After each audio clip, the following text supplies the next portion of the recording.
Welcome to the Halligans and Half Wheel Podcast, presented by Box 1971, where we're changing the culture of the fire service one fireman at a time. Well, thank you, Matt, for that great introduction. This is the Halligans and Half Wheels Podcast, brought to you by Box 1971, where we're changing the culture of the fire service one fireman at a time. Coming to you with the February podcast from the Fueled by Milwaukee Studios. Milwaukee Tools, nothing but heavy duty. Speaking of heavy duty, I'm looking at him.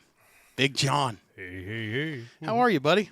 I'm taking it one day at a time, but it's just like everybody else is. To paint the picture for you, John is wearing a red and black flannel shirt, smoking a cigar with a half-gallon of orange juice in front of it. Tropicana, nonetheless. Yeah, Simply was all out. I mean, I got to throw it out to my Simply folks. I don't get paid for this, but a T-shirt would be nice. T-shirt. I do love Simply. Joined for this month by Jason and Allison Hoteling. Jason, Allison, welcome. Thank you. How are y'all doing? Great to be here with you, buddy. I know we've been trying to do this for a long time. And we have. It's You're elusive as fuck. You're like a great white buffalo. well, is that because you've lost so much weight? Yeah, well, you could say that, but life changes. Let's just go with I'm finally in the right place in my life that I don't feel that I have to hide from it anymore. You know what I mean? Yeah. I don't feel that I can't help somebody with my story or let somebody know that it's not as bad as you think it is. We're going to get by it, Right. Well, I mean, we were talking before we started, and your wife, bless her heart, Allison, she said she didn't want to be a part of this, and we told her, no, you're a part of this. But I said that it's very neat to see your friends succeed. It's very neat to see your friends go from where they're worrying and struggling about their paycheck coming in on time. Right. To now, I think your biggest struggle in life is knowing which brisket to pick at the store. Yeah, you're pretty close. you're pretty close now, and and I have to go. I was raised in Western New York, like very Catholic raised. It's part of the New York culture, right? Is that top to bottom, left to right? Oh yeah, Okay. yeah. And I didn't know anything about that. and then I sipping on your Castle and Key. I got away from it because life got tough, right? And, sure. I got away from it, and things happen in life that I'm sure we're going to talk about today, and we're going to get to, and things like that. But I have reconnected with the Lord, and I'm going to tell you what, it takes a lot of burden off your shoulders. Mm-hmm. It sure. does to be able to lay it out there and know that I don't have to carry it alone has been a great thing. Well, we were talking about that on our ride to Ohio a few weeks ago. Yes, sir. Talking about how your perspective has changed and how you've kind of grown, not little necessarily closer, yeah. religious. Right. I think you said Little spiritual. closer. Yeah. Spiritual. Yeah. Yes. Yeah. That's. Well, you kind of hit the nail on the head, bro. Let's start right there. Western New York. What part? I grew up just south of Rochester, New York, in a little town called Hornell, not far from Watkins Glen. Grew up a dairy farmer, milked 365 head of cattle 2 to 3 times a day, every day, and Squeezing tit and shoving shit. That's right, buddy. That's right. That's Do you right. ever get tired of just squeezing? Yeah, you do. Yeah. You do. Can't But it attest. also gets automated, so it's not always manual. Were you in like a parlor barn or a stanchion? Yeah, I was started in a stanchion. We worked our way to a parlor, and it was a family thing, a family tradition, and at the end of the day, people ask me why I decided to start building race cars, and it's because I didn't want to pull tits and shove shit anymore. You know what I mean? Well, the other thing is like with your schedule. Like right now is the off season for you. Getting Yeah. ready to go to the Great American Race. Yeah. The Daytona 500. Mm-hmm. 500 miles of carnage. Well, it's not really carnage. It's right around, see who can manage the fuel, and then 20 laps of fucking mayhem. Yeah, pretty much. Pretty much. Who can survive? Right. It's not really, in my opinion, speaking as a former NASCAR official, I don't think it's much of a race anymore. It's not. But I do remember the days of finding false jack posts and crazy stuff. Well, you know? yeah, we had those days. But the thing about it is, Jeremy, is you and I had those days together. We did. But here's the deal: it was my job to do it, and it was your job to catch me. Cat and mouse, baby. Right, but at the end of the day, it didn't change the friendship No. or the brotherhood that No. we were able to build outside of that institution. Right. Right. So And that's we've had some. We were talking about being upstairs and hanging Yeah. out. We will keep the guilty parties' names out of this, but I know that they're listening. oh, they're here. I know.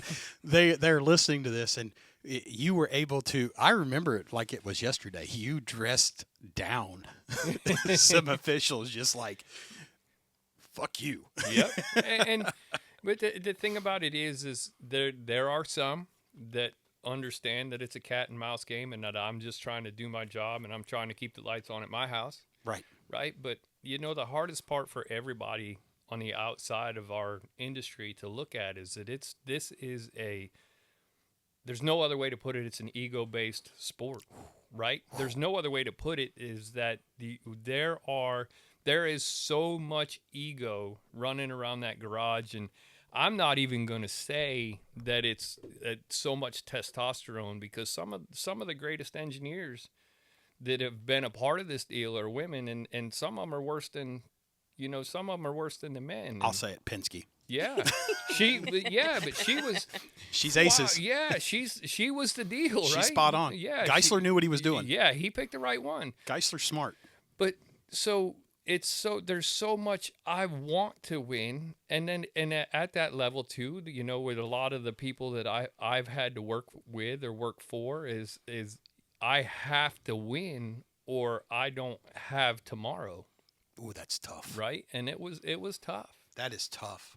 So how did you get out of Western New York? How did that happen? Like, did you just like the Amish, like get on a buggy and leave? No. Well, I started playing with race cars at a young age, driving race cars and playing with the dirt cars up there, and I just migrated my way down to. I was fortunate enough to know and be a part of some stuff that we were a sponsor of Joe Nemechek. Oh wow! In the truck series, and we were able to do the Watkins Glen trifecta deal with Ron Fellows 2 years in a row. Okay. So I was way back. Yeah, I was 1998. That's the way back. Yeah, so I was Stands able were full. I was only 13. Got you a cup. Huh? We'll get there. But so I was able to be a part of that, and I made connections. So how I made the connections was qualifying had rained out in the truck deal, and Joe had no points in the 87 truck that Ron was supposed to drive. So there was a gentleman named Jason White. Mm-hmm. Everybody knows Jason White. Oh, yeah. was a racer from back in the day, right? And he had a number that was gonna be in the race, and we were able to purchase the number. But there was a great crew chief I was working with, or we were working with at that time. Joe had there, and we had to complete. The truck wasn't of quality for Ron Fellows. Okay. So we basically, over the course of a night, we took this truck apart and put together one that we could go win the race with. Wow. And they didn't know me from Adam. I didn't know them from Adam. I just was a worker and loved race cars and wanted to be a part of it. And after that, I was able to, I decided, well, if I really want to do this and I want to be there, I got to go do it. Okay. So I decided it was time to go. And I left up there, and for a while I did some truck racing stuff with a great group. They were originally from Kansas, and they'd moved down there. And back in the day, the tire situation was a lot different than it is now. What do you mean? You were able to you could buy as many tires as you wanted. There was no allotment rule. Really? Yeah. And so what would happen is that the cup teams would buy tons of tires, and we all know you can't save them long or whatever, or they would put them in their shops or whatever. And when the trucks would run that D code, this gentleman that I worked for, he started a business called Cup Tire. And what they would do is they would go around, we'd go to all the big shops, and they'd buy up the D code tires for this week because there was no bring from home rule. You could bring all your tires with you. Holy shit! What a wild west. We were selling we were selling the tires that the big teams already had allocated in their budget and had to show their big fancy sponsors and everything that they had already spent the money on. And this was a way for them to get a little bit of cash in their pocket and people to be able to go racing for cheap. So that's why back in the day, when the truck series was real young, the Craftsman truck series was real young when it originated, there was 40, 50 trucks going all the time. And it was because, and there were a lot of them were underfunded and whatever, and it was because you could bring your own tire. It was like the Wild West of bringing tires and stuff like that. God, can you imagine the shenanigans that happened? Mm-hmm. I know what happens now. You guys don't get the tires, but for like a day. Yeah. So we were able to go racing that way, and it just built that trip around the world. They were an underfunded team, and I learned how to change tires over the wall, and I learned a whole lot of stuff. So I just decided it was for me, and that's what I wanted to do, and I continued my path. From there, I met Brendan Gaughan. What a sweetheart! Yeah, he's a great guy. When I met Brendan, they were working out of Las Vegas, but they would travel around and do the truck deal. He was working with Mr. McAnally at that time, right? And I just got involved there and just kept my foot in the door and never let it get out. I worked my way all the way from being shop labor and working for a place to live basically, and I worked my way all the way to 2017. I think it was 2017 or 18 when I took the Cup job. I took a Cup job with Phil Parsons. Yeah. Jay Robinson soon bought that business, and I did that deal. But then was that Premium Motorsports? Yeah. And look at that brain. Yeah, there you go. There you go. And I learned a lot about the ins and outs of racing. That point when I got to the trucks or to the Cup Series, I understood and learned that racing was a business, and not just pumping my ego. Sure. Jay Robinson, a very, very great businessman. Sure. That used race cars to promote business and get business and do whatever he did. I did a little stint just before working with them. I did a little stint at Venturini's, won a lot of races with Frank Kimmel and John West Townsley. Even got the Daytona win with them, and we did a lot of stuff, and I owned my own race cars for a little while. I thought that would be pretty cool. I owned my own K&N stuff. Holy shit. Yeah, and that's how I met one, and I'll mention his name because he's a great guy, and he doesn't do it anymore at the level that we knew him from, but that's where I met Kip Childress. I love Kip. Kip is a great guy, and Kip looked out for me. He looked out for a lot of us in the garage. Yeah, he did. When I was doing the ARCA stuff, he really took me kind of under his wing, and he said, "Jason, you're better than this." He said, you can win races here and you can stay here, but do you want to be a big fish in a small pond, or do you want to learn to swim?" And I said, "You know what? You're absolutely right." And that's when I went to work for the Venturini family and had a great time. Won a lot of races, traveled in a van all over the country. I mean, Venturini had a little van that we all traveled in. We drove everywhere. It didn't matter if we were racing in Phoenix, Arizona. Sounds like Thor Sport. Right, Las Vegas. It didn't matter where we were racing. We all rode in this bus together.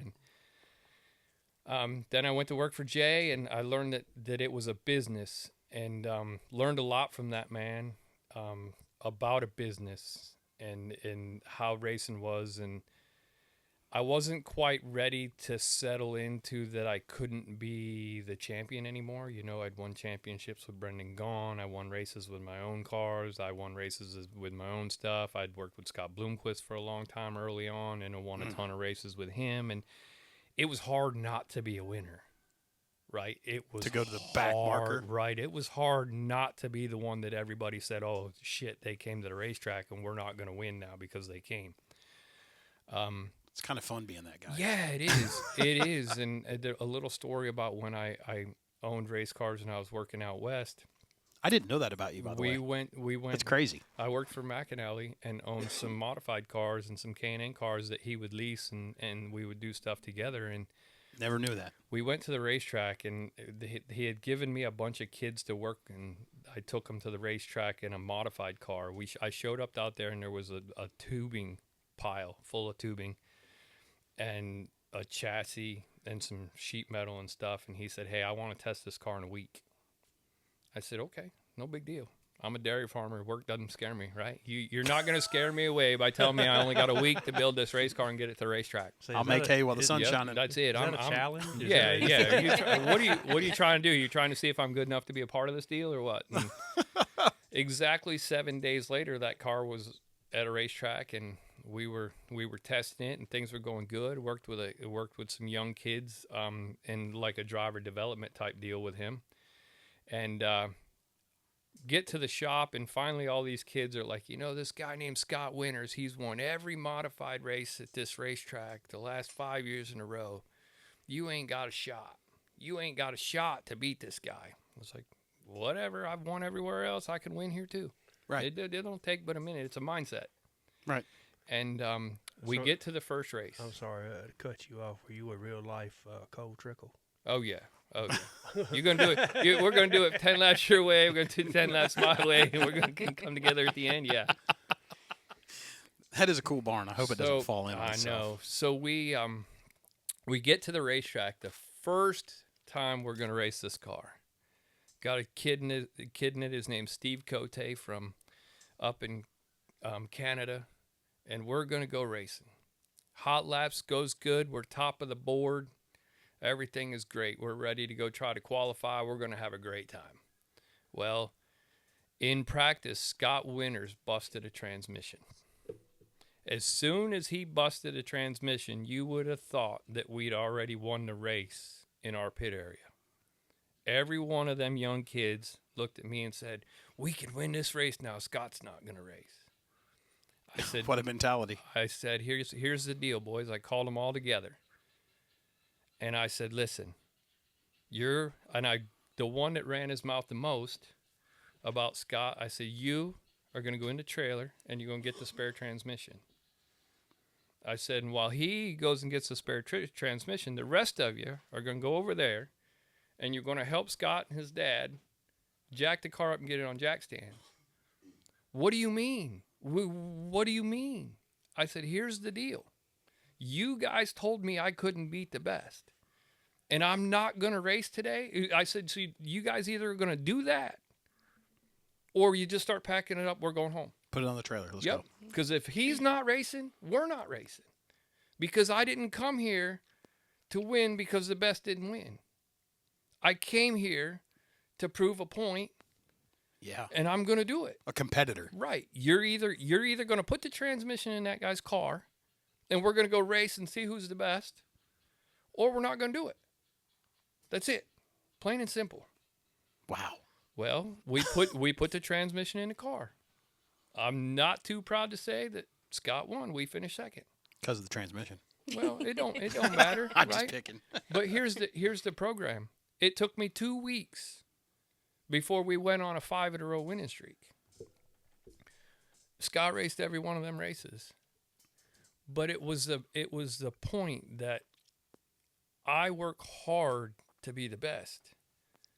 When I go to the racetrack, I put the best picture of me on the racetrack every time I go. And if I can't beat who you guys say is the best only because he's sitting in the garage, then I really didn't deserve to be here anyways. That's a mindset. Right. And it's just that's just the way I am. That just gives you a little backstory of who I am. So even when I go to the racetrack today, when that 2019, I got the chance to be a Cup crew chief. Yep. And That was cool to see. yeah, it was fun. I watched the stress, though. Oh, whew, man. You stress ate. Yeah, I did. I stressed everything. I think you put on pregnancy weight without being pregnant. Oh, I did. I did. I did. I stressed a lot, right? And but I will tell you a pretty cool thing that happened. You want to know what happened the day I got to be the crew chief at the Daytona 500 the first time? What happened? President Trump showed up. I remember that race. Yep. My buddy Mario, who's a Miami-Dade Metro police pilot, was at the race. He Yeah. got to meet Trump that day. Yeah. He had done a lot of stuff previous with him in the hangar at Miami. But I got to tell you a couple 500 memories for me. So one of my favorite memories of the 500 is going back-to-back with Denny to Victory Lane. I thought that, I'll tell you what, that thing is powerful. It is. That's a powerful little, I don't know who makes that. Who makes that thing? We need to give them a shout-out. Allison's face when that thing took off sounded like a jet. Move the mic. Going back-to-back with Denny and seeing that was really cool, right? I would say now that we've lost Michael Annette, I was in his Victory Lane, Yeah. right? Finding jack bolts on the RCR car. Right next to my car, thank God. But when you were looking at his, you weren't looking at mine. Finding that was pretty fun. Shout out to Pee Wee. He knows who he is. Oh, yeah. The man, the myth, the legend. That's right. I love that guy. Yes, sir. I would say that. And then Junior's last 500. Yeah. So we're on the grid, right? He's standing there with Amy. And, you know, we're all standing in line, and Junior comes up, stands next to me. And you know how he talks. Hey, man, how you doing? Yeah. Yeah. He's talking. He's asking how everything's going. I said, you know, ready to go. Yeah. And he's like, all right. I said, well, have a good race, Junior. And so they start everything, and I kind of got this smile on my face. So in between the anthem and the prayer, or prayer and the anthem, there's a pause, right? Yeah. There's just a little bit of a pause, and he goes, what's so funny? And I was like, how do I say this to him? Junior, your wife smells amazing. And Amy's standing there, and he's just smiling, and then, you know, off we go. And the little things, the game within the game. Yeah. Right? So a lot of people can't separate, if you will, the cat and the mouse game. Yeah. Some of the coolest dudes I have met are still currently succeeding in racing. Yeah. At the highest levels, right? And to watch them, you know, I remember Keelan Harvick when he was just nobody, right? Like a little bitty kid, yeah. right? He was just a little kid running around in the garage, and now he's winning races. You know, that's crazy to see to me. And then you look at all these drivers progress, right? You know, and you text them and you talk to them, and, you know, we talk about everything but racing. Yeah. That's the crazy thing. Right. Like, it used to be all about this rule says this and this says that. And you and I mean, we've gone at each other's throats. We have. We have. And over things that didn't matter, but at the time it was a hill that we both thought was worth dying on. Right. And again, it's an ego based, right? That hill, I was climbing it, and you weren't going to stop me. And sometimes, and like you said, that there's people that can understand that it's a job. Right. Right. It's a job. I'm trying to build my ego, but I'm trying to keep my lights on at home. Right. Right. And you're trying to make the sport as fair as it can be, and be an arbiter. And be an arbiter. And some days they don't line up. Your outcome and my outcome don't line up. No. But you know what? When we leave that gate, it's got to stay in there. Right? That disagreement, because at the end of the day, when you and I were doing this at the same time, right, we were together 40 weeks a year. Yeah.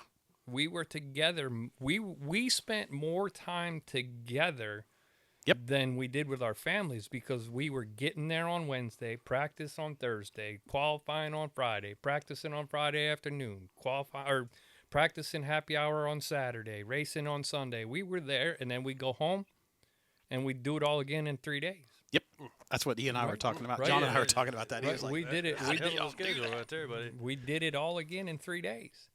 It's NASCAR town, right? And people don't understand. They don't understand the show within the show. And NASCAR is very ego driven.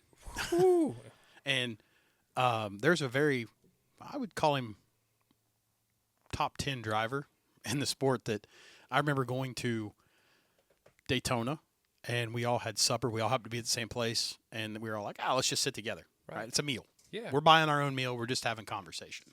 And nothing improper. Right. Yeah, no impropriety. And so we're sitting there talking, and this driver says, I want to go get a tattoo. And his girlfriend looks at him. We're not getting tattoos. He says, no, I want to get a tattoo, skin colored. Like glow-in-the-dark type thing. I'm Right. like, what? What? Yeah.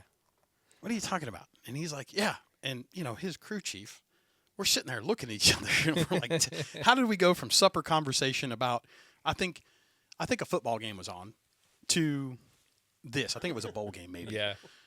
I was like, how did we get here to this, right? Because NASCAR speed weeks used to be actual weeks. We were there for 15 days. And now it's like speed days. Day. Like 3, Right. 4, maybe. Maybe. Yeah. And they keep telling everybody that it's saving the team's money. I've yet to see that. You guys, in fairness to you as a team guy, if we said, hey, you have $15 million and we're not going to spend that $15 million here, but you're going to find a place to spend that money. Right. Yeah. Whether it be your own jacks, Right. or a better pit crew, or lighter steering wheels, or Right. whatever. Or But tungsten jack post. Or yeah, you know one thing that doesn't change? Light, low, and left. Nope. Doesn't change. Light, low, and left doesn't change. The wheel is still round. No That's matter correct. how much you want to change it, the wheel is still round. Correct. But if you can get that right rear tucked down just Yep, a little just bit, a little bit. if you can get it just Well, down. Right. And I think I remember, I don't know if you probably remember this, but I remember the first time you caught me as a crew chief. We were in Pocono, Was that the doubleheader? the doubleheader. You caught me in Pocono because you guys, I'm saying you guys at that time because NASCAR had come up with the Hawkeye system. Yeah, digital. Right, and we were running ground zero cars, and for those people that don't know what ground zero cars, that means after inspection, there's no minimum ride height rule. So we actually propped these cars up with plastic blocks or struts to get them to tech height to get them through the tech and the OSS machine. But soon after, they didn't let us do much with the Hawkeye at first. You could go use it at the R&D center, but Correct. at that point, none of us owned any of them. You had to make an appointment. Right, we had to make an appointment.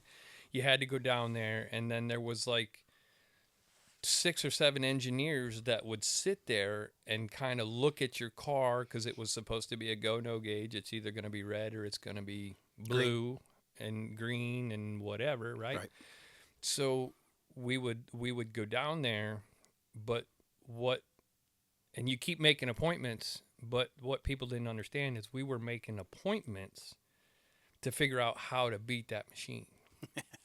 Because for years, the claw machine that you guys had, you set on the car, or the handheld templates, you would position people in the right place and move things and do things when the official had to go from one side to the other side because they weren't smart enough to put an official on either side, right? So you just had to do things. Well, what we were doing is we were actually taking those pictures and figuring out what that machine couldn't see. And that machine, you caught me with a right rear quarter panel that was probably 6 inches longer than it should have been. When you say probably, Allegedly. allegedly, it was a ginger. Yeah. Allegedly. Never proven, never convicted. Never convicted. I wasn't convicted, but I was reprimanded, right? But So was it a gray area? it was a very gray area Yeah. because my defense to you at that time was the Hawkeye said it was green. Yep. Goddamn, I remember this. The Hawkeye said it was green. So what are you going to do to me? Yeah. You can't do. Your machine told me that it's right. You replaced all these officials. Right.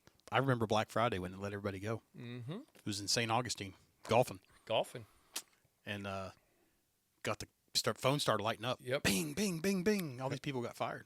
And it wasn't long after that I called and made sure that you didn't get fired. And I'm like, nah, dog, I'm good. I was told I'm safe. But we had that disagreement in the garage, and you and I walked away from each other, and I ended up having a pretty decent day. Josh Balicki was driving my car, and in the first one I finished like 18th or 19th, and the second one I finished 22nd. I thought I had a great day for the situation I was in at the team I was in, and You bet. I had a great day. That was overperforming what I should have done with that situation. Absolutely. And Josh is a wheelman. Yeah. So we had a great day, and I walked out of there, and I was like, man, I probably was kind of a dick. And I remember it was like Monday afternoon, and I picked up the phone and I called you. Right. And you're like, buddy, that happened the other day. We're over it. Yeah. It's done. Don't worry about it. What do you need? I said, I just want to make sure we were good. I'm sorry I was rude. And at that point, I knew where I stood with Jeremy. Right? I knew that our friendship was more than him catching me or him, reprimanding me. He was doing his job and I was doing my job. Well, your job is to push the envelope, and a lot of people don't understand that. They keep saying, well, this guy failed tech 4 times. Well, if you're not cheating, you ain't trying. And, knowing Adam Stevens growing up and watching him, from Southern Ohio to what he is, has become, Right. I remember when Kyle won his last championship, and I was walking through the garage, and he was on his way to the celebration, and we had a moment in the garage, and I'll never forget it. He stopped me and gave me a big hug. He says, "Not bad for a Buckeye, huh?" And I'm like, "Not bad at all, bud. Right. Congrats." Yeah. Right? The moment is over. Yeah. But I'll tell you offline who that tattoo was. Yeah. It's going to blow your mind. But some things we just can't talk about because, I get it. NASCAR's litigious now. I think their litigiousness is going to calm down now. Yeah, I think so. I really hope so. I hope so, not just for their sake, but for the garage's sake. Right. I hope that it does. But I think the biggest victory was the judge actually telling them that they are a monopoly. Yeah, I do think that was important. There was going to be no winner. There was going to be no winner in that situation. Let's just be honest, because we know how the inside of that deal works. Yeah, and there was going to be no winner. No, it was going to be an implosion. Right, but we also know how. I just hope through this whole thing that everybody understands and takes it for what it is, and it doesn't become you did this or you did that kind of thing. I hope we can all be mature enough and get by it and continue what we're doing and have and still put on the Great American Show, right? That's the point of it. But with all that being said, right, you're talking about a family, right? Yeah. And a legacy. Right, and a legacy. With ego. Right, with the ego. And they started, and at the end of the day, Mr. France was one of us. He was a racer that loved what he was doing and wanted to take that show on the road. I remember when Jim took over. Yeah.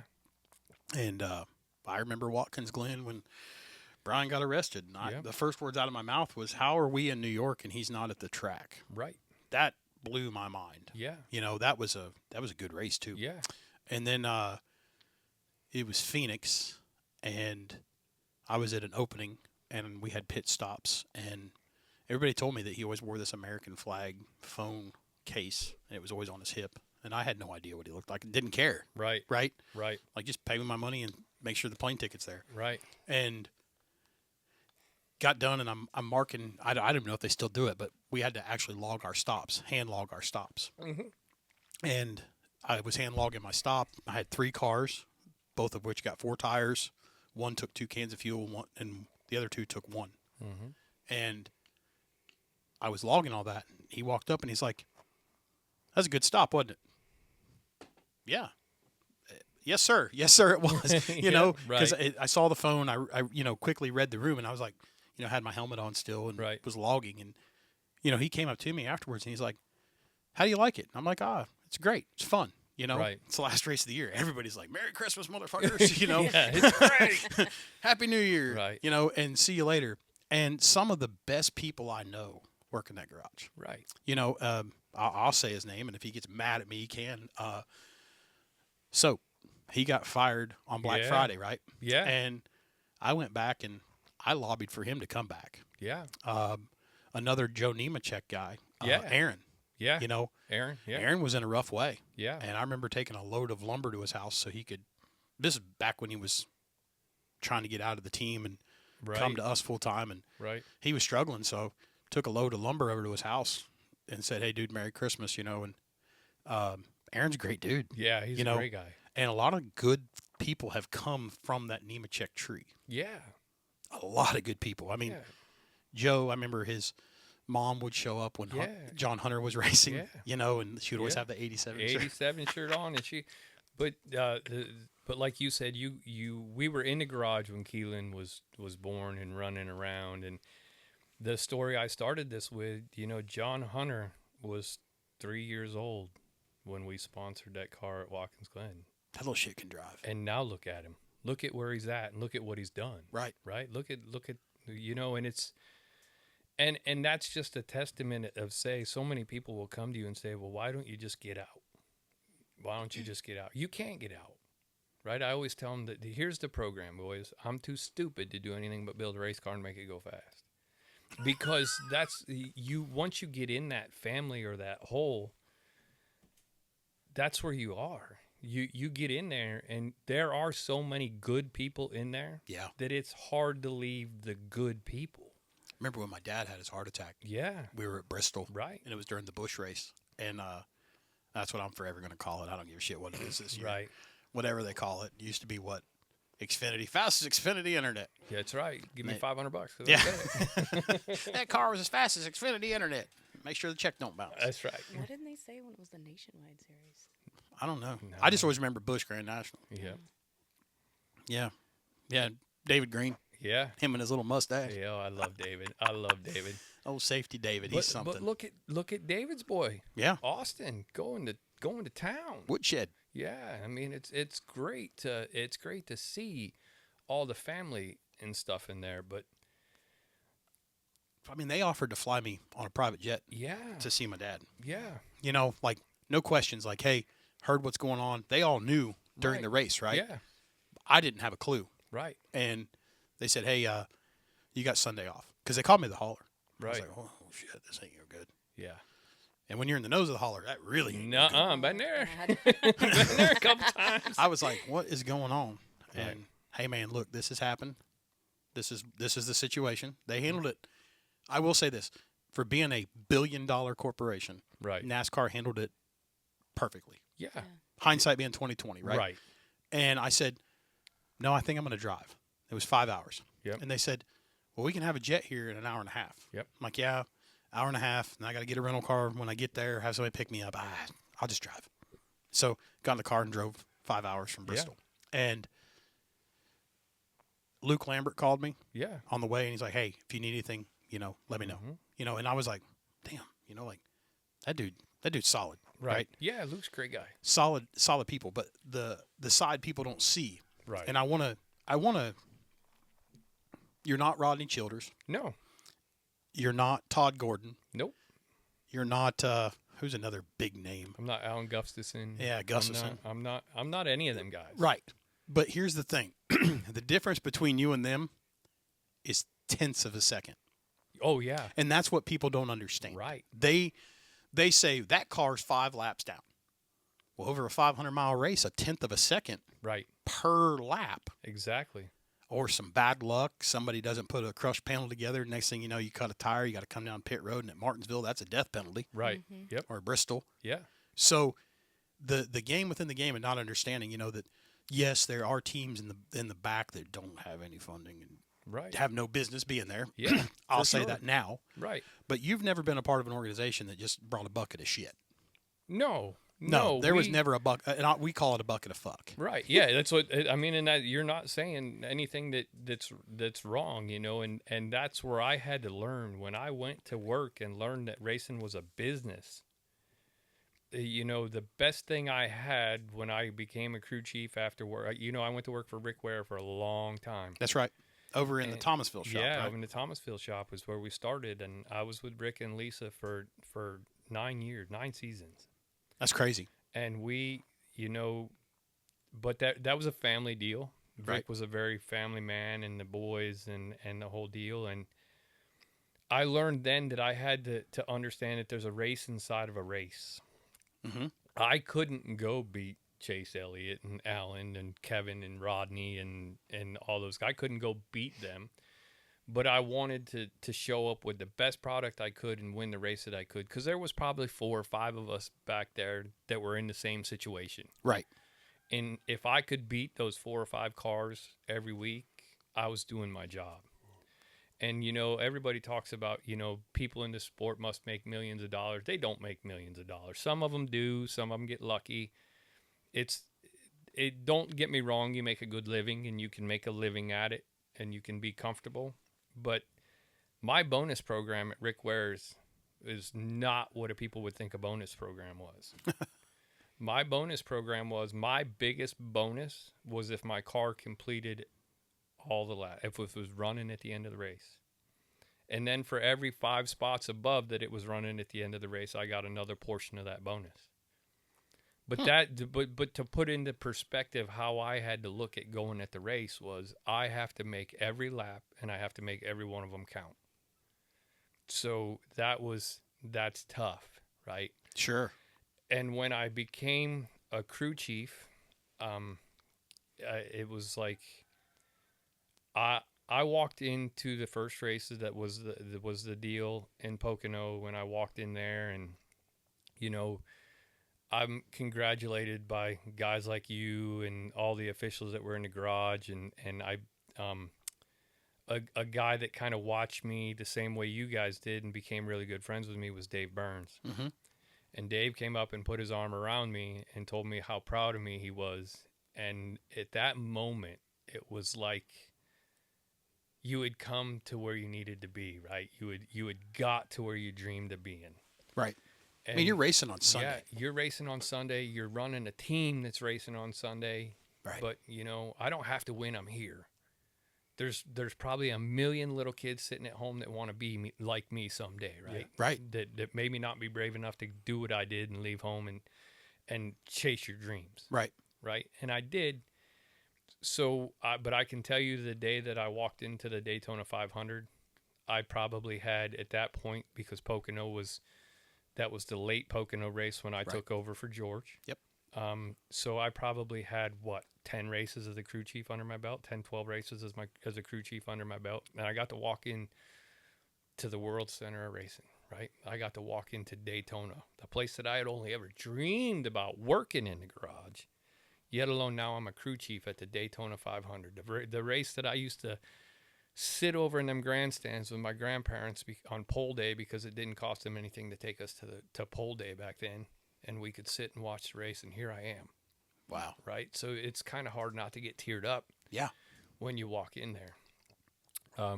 Memories. Yeah, it was great. You know, first thing I did was call my grandpa from pit road and tell him, here I am, right? I made it, Grandpa. Right. I made it. And he was so proud of me. And, you know, it's a feeling like none other. Right. Right? But I still had a job to do.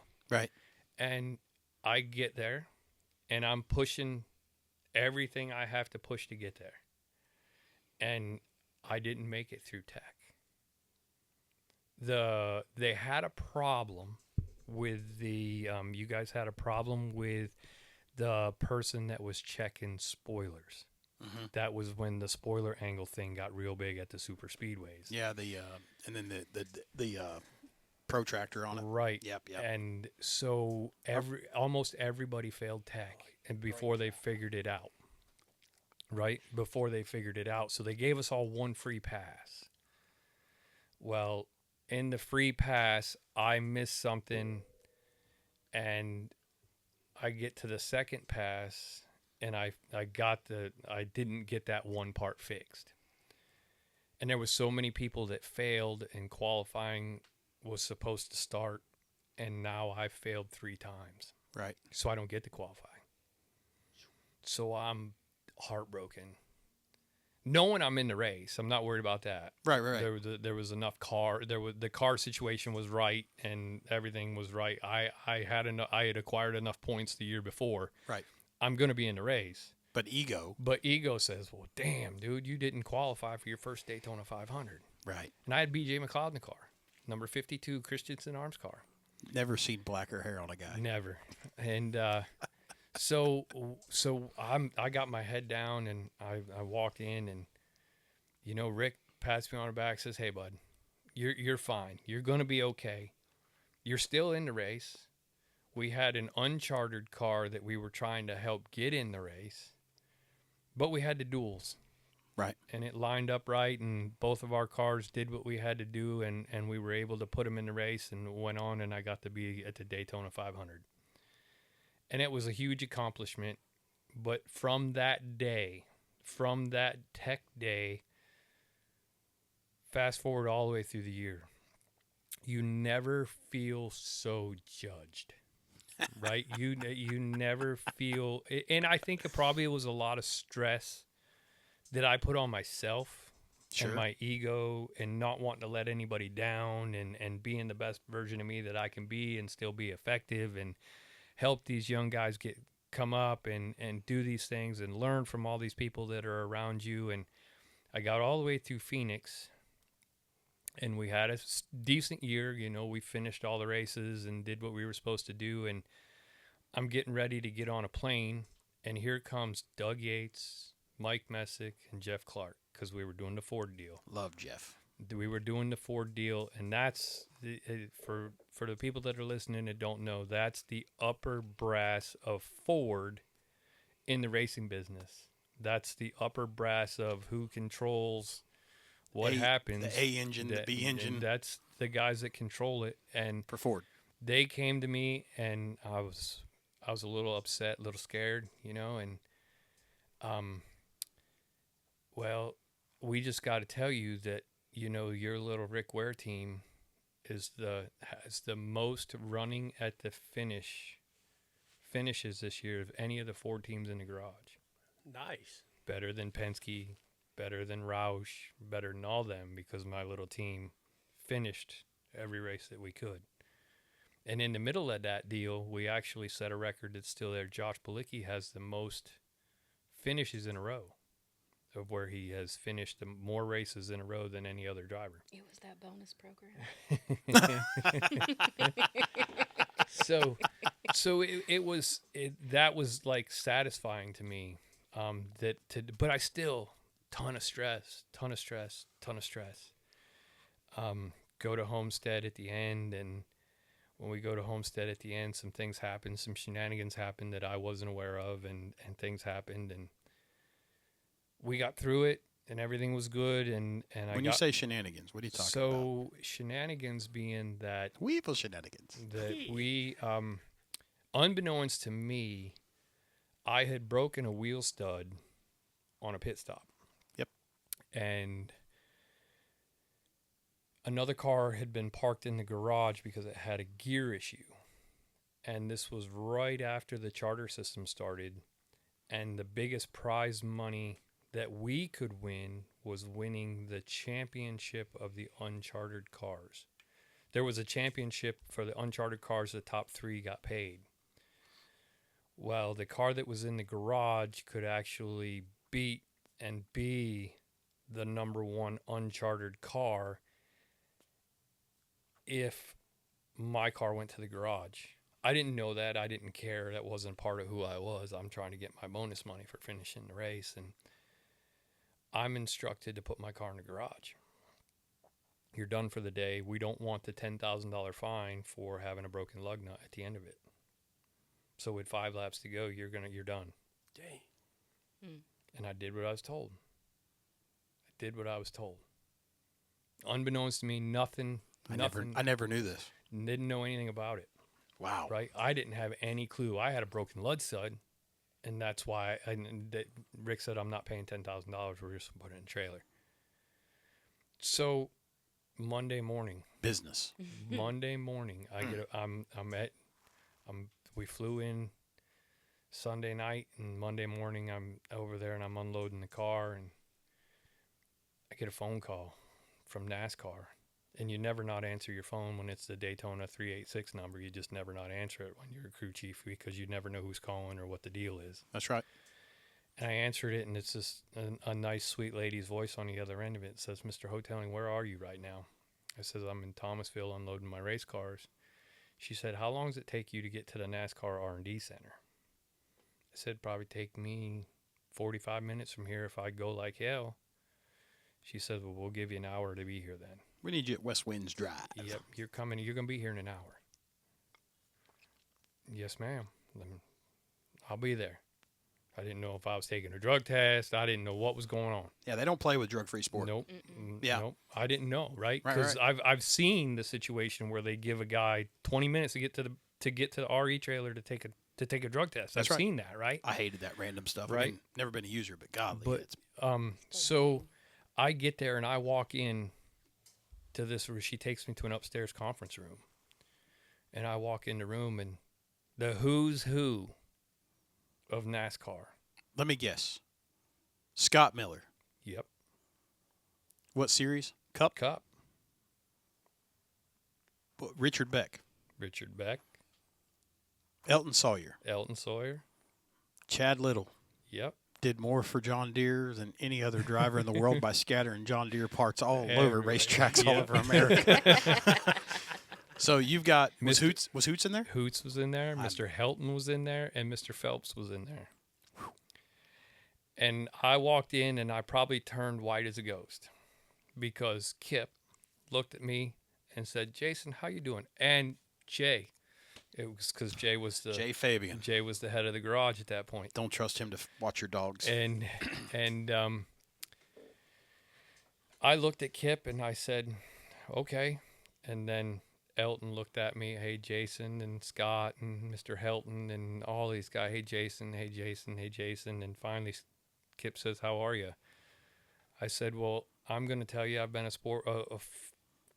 been in this sport for a long time, and I look up to all of you guys, but I was kind of hoping I could ride this deal all the way to the day I retired without all of you knowing me by first name at once." At once, I don't want to be known because I did something that warranted me to sit in this room in front of all you guys. Right. And my biggest thing is I didn't want to, here I am thinking when you see all those guys, what have I done that's detrimental to the sport of auto racing, right? Because that's the one that, it's 12A, 14, everybody's going to get it, right? Right. And they started asking me some questions and whatnot, and I was able to answer the questions truthfully and honestly, and they let me walk. Because they were going to get you for not. They were going to get me for manipulating the outcome of a race. Yeah. Yeah. They're very serious about it. Yes, they are. And I did not get in trouble, but the two directors of competition and two owners got in trouble. And at the end of the day, that's their issue, not mine. You did as you were told. But You've been a good soldier. I did what I was told, and I Allegedly. and I went to and I Never went convicted. I went on about my business.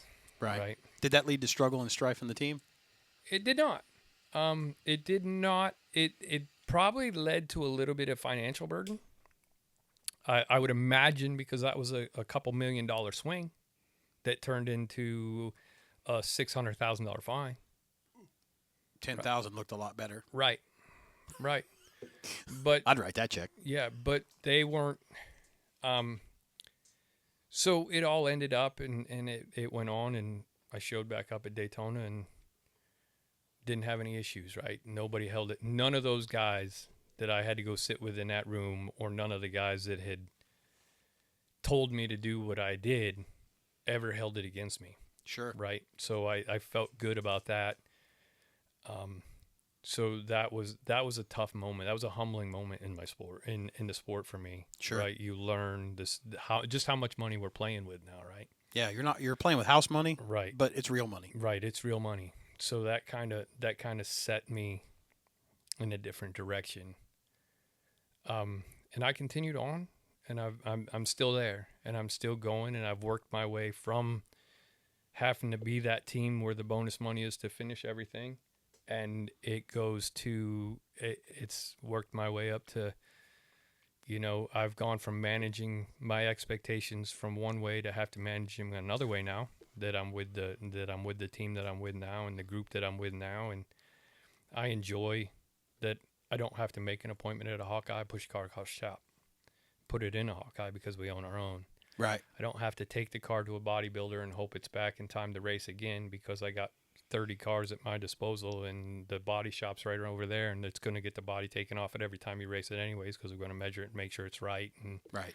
We're not re-decaling. right. So it's that's been a huge lift off my shoulders. Do you know why it always rains when the Busch Series is on? You guys have had a lot of rain over the years. Yeah. I told some of the guys that are still in the sport, I'll text them when I know they're on a rain delay. I don't really watch racing anymore. Right. Loses its allure once you've seen it from the inside the belly of the beast. You see the things happening. You see who owns 5-star bodies and the ice contracts, Right. things like that. And you're exactly. like, this is Yeah. wow. Yeah. Right. But I always say that Jesus hates plastic race cars. He does. And that is He does. why He does. that is why it rains on Saturdays. He does. And I, to this day, will still send a text. Yeah. You know, but the plastic body did even out the playing field for a little while till you guys figured it out. Till we figured it out, right? And at the end of Still can offset it off a chassis. well, at the end of the day, right? It's still the only difference is we were molding a piece of sheet metal. That now we're working on bodies, right? I Right. mean, everybody's Massaging. doing it and just working it, and things happen. And there's a rule book for a reason, and you got to read the rule book twice. You read it the first time to see what it says, and then the second time you read it to see what it doesn't say, I used to know that thing. right? And And it's, the one part that I don't like, that I just can't stand, with all this technology, as we look, every one of us has a cell phone except you. It's in your car. Right. Why couldn't we just publish the rule book? What are we hiding right? that you can't, like the rules of golf? yeah, They're convoluted as hell, right, right?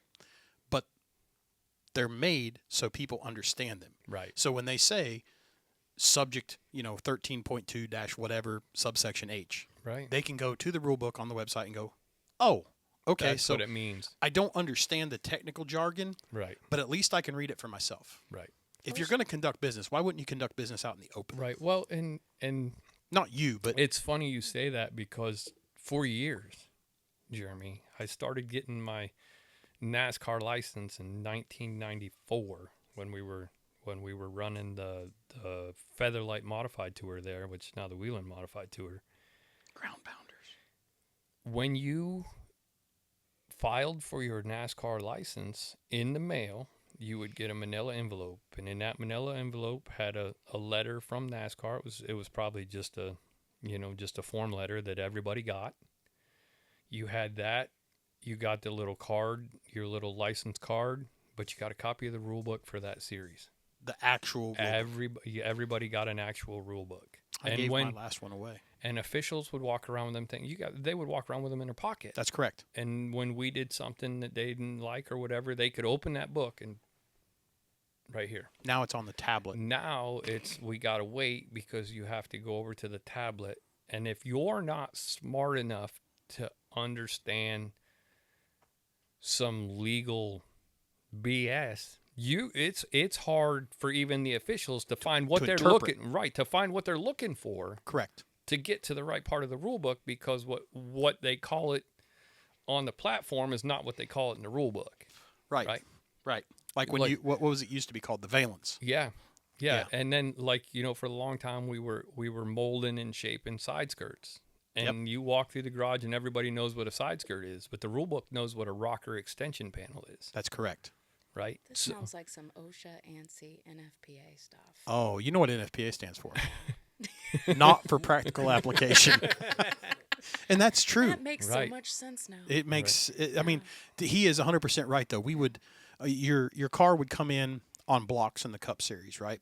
And you guys used to play side skirt games, like where Yeah. you would try to get that right side to drop down and kick out and make Right. a wing, Yep. and that way you would get an extra count of downforce, Right. which creates speed. Right. And we would go through and scribe it, and then Right. we would make you cut it. So you're down there with fucking tin snips. You're laying on the side of this aluminum platform, and you're cutting like this down this line, and it's jagged as shit. Right. And is it going to matter when it hits the track? No. No. But what you guys didn't also understand is that they get in a hurry. Yeah, you just got to get that cut, and you push us off that. And now you've let me lay down and grab a hold of it and pull it out and cut it. So why didn't you just let me knock it off the racetrack? Right. Because I accomplished what I was hoping a racetrack was going to accomplish. Because you didn't like that quarter inch that was on there. You did the work for Yeah. them. You did it for me. I mean, Yeah. I've seen some genius shit, especially when we ran the dual exhausts on the Yeah. old Gen 6 car. Yeah.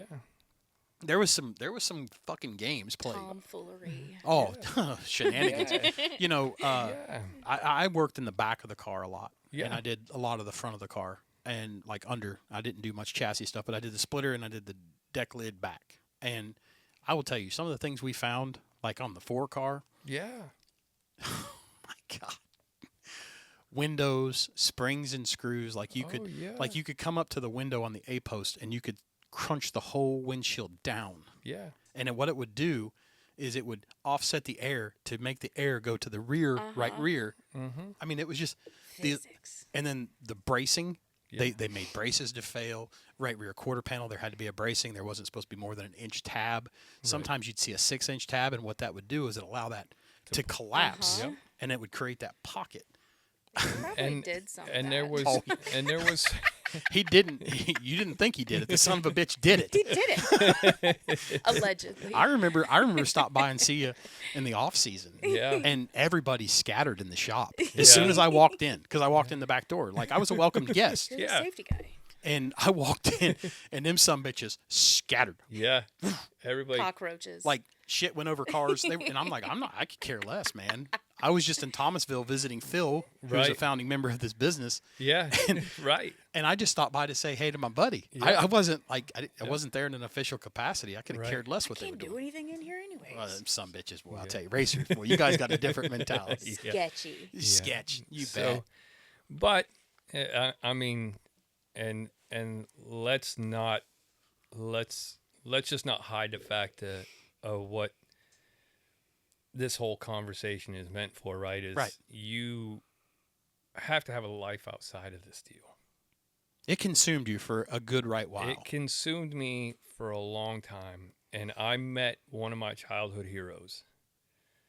Got the chance to work with him, but I met Todd Parrott.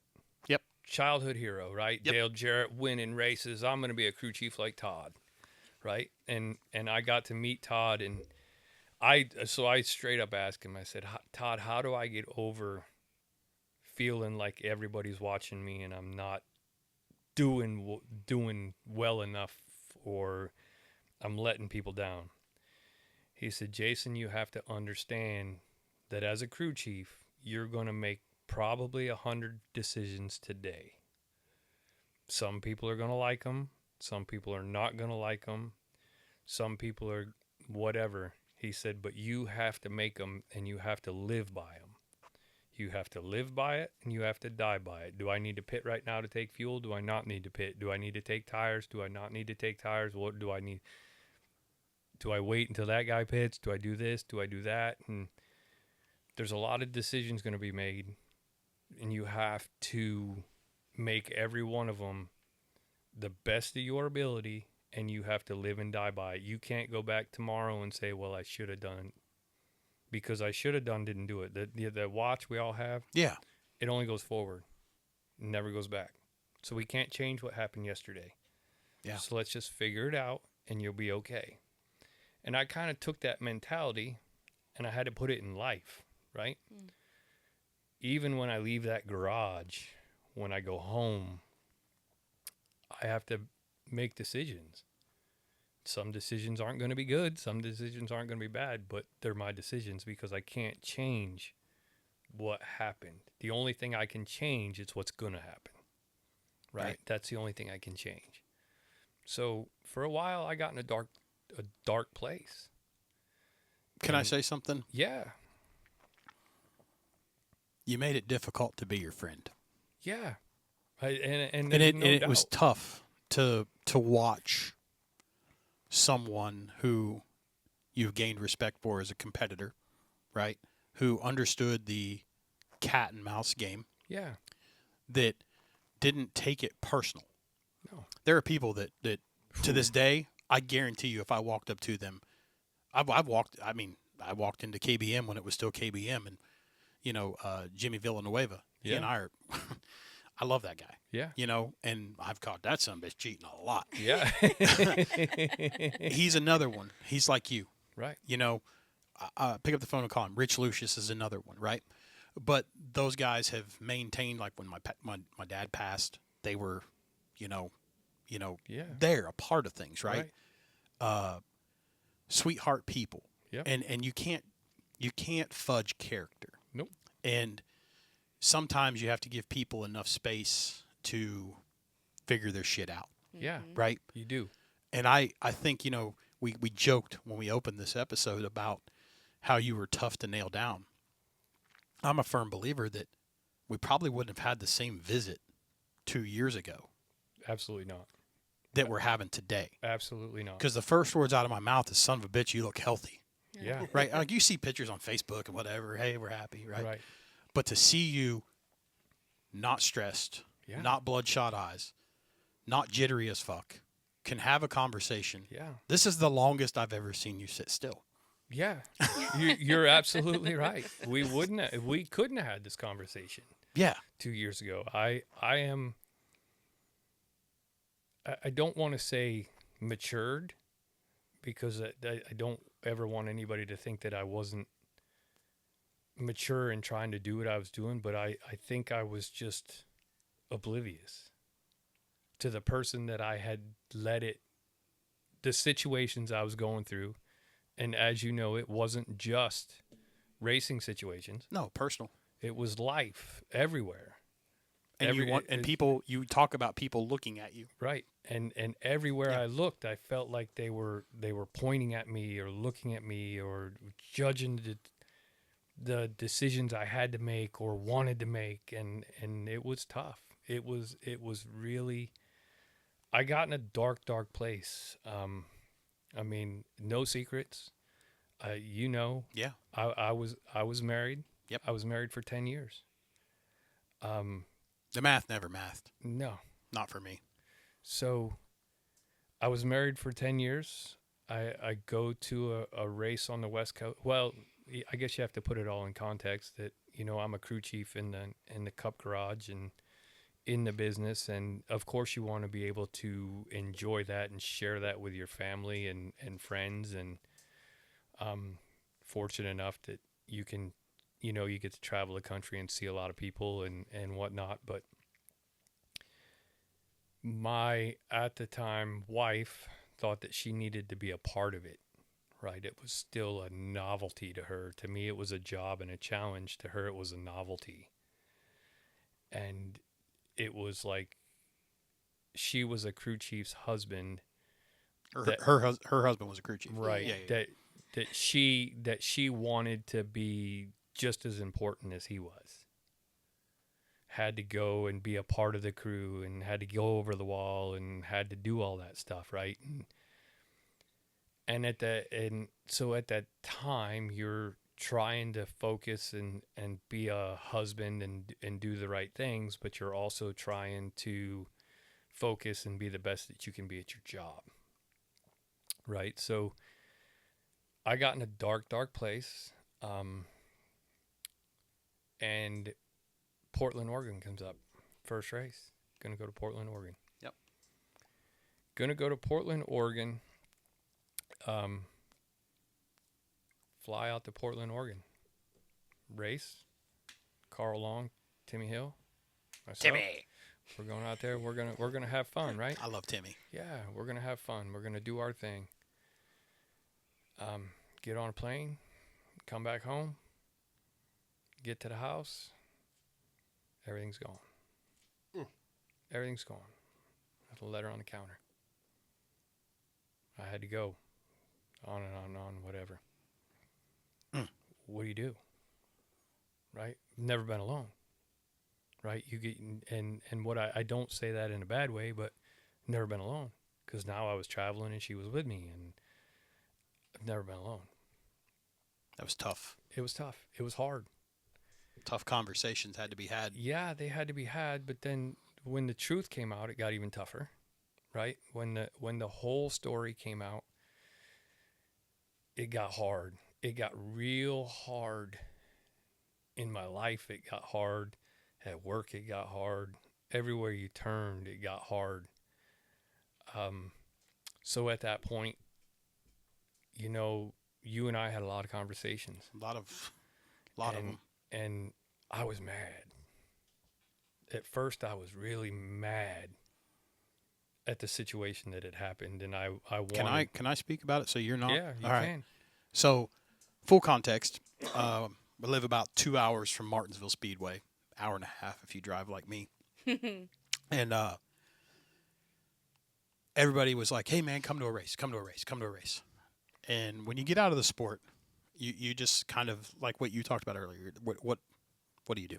Right. So I went back to a fire engine, and never left the fire engine. Just went back. Right. And so it was an odd.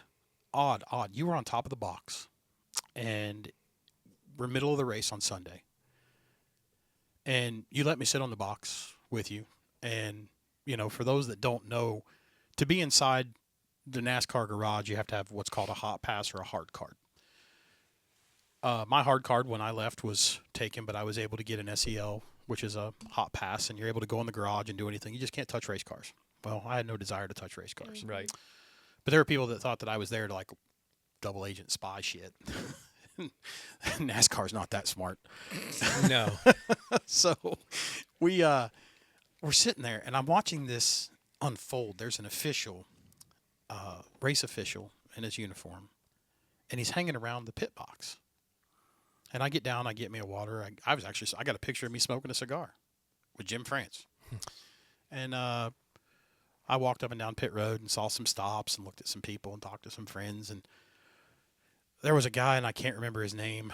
I'll show you a picture of him, and you'll know exactly who he is. But he and I would always exchange cigars. Like, hey, here's something, Right. Try something new.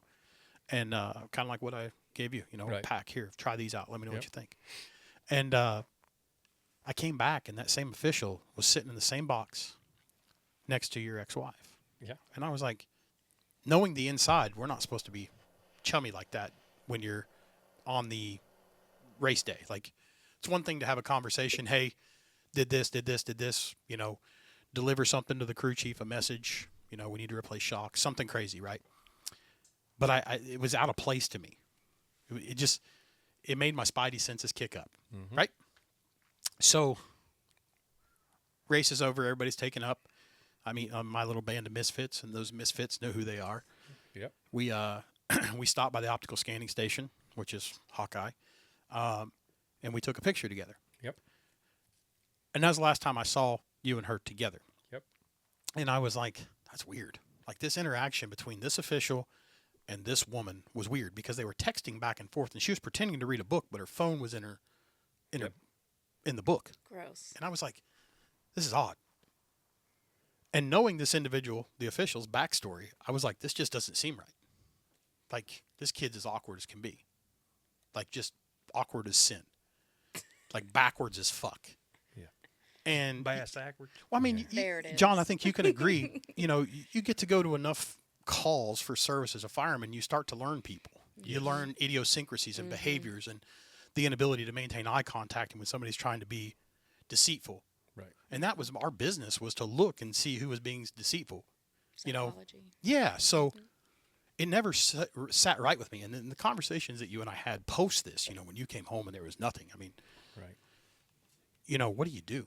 Well, I mean, it's like and you feel for a guy and because this was out of left field. right, and so it was tough, right? And you get in a dark place, and you don't want to be alone, right? And now you're going home to a house where you're alone, and You don't need to be alone. right, right. So at that point, I had a truck driver who was in and out of a didn't have a place to live. So of course you can come and rent a room for me, and kind of, at least I'm not going home to an empty house. I can shoot the shit and whatever, right? We can have a beer. I can cook some food or whatever the case may be. And you do your thing, I'll do my thing, but I don't have to at the end of the day, it made me feel like I wasn't the only one there. Right. It was a business transaction, but it brought you some peace. Right. It was peace.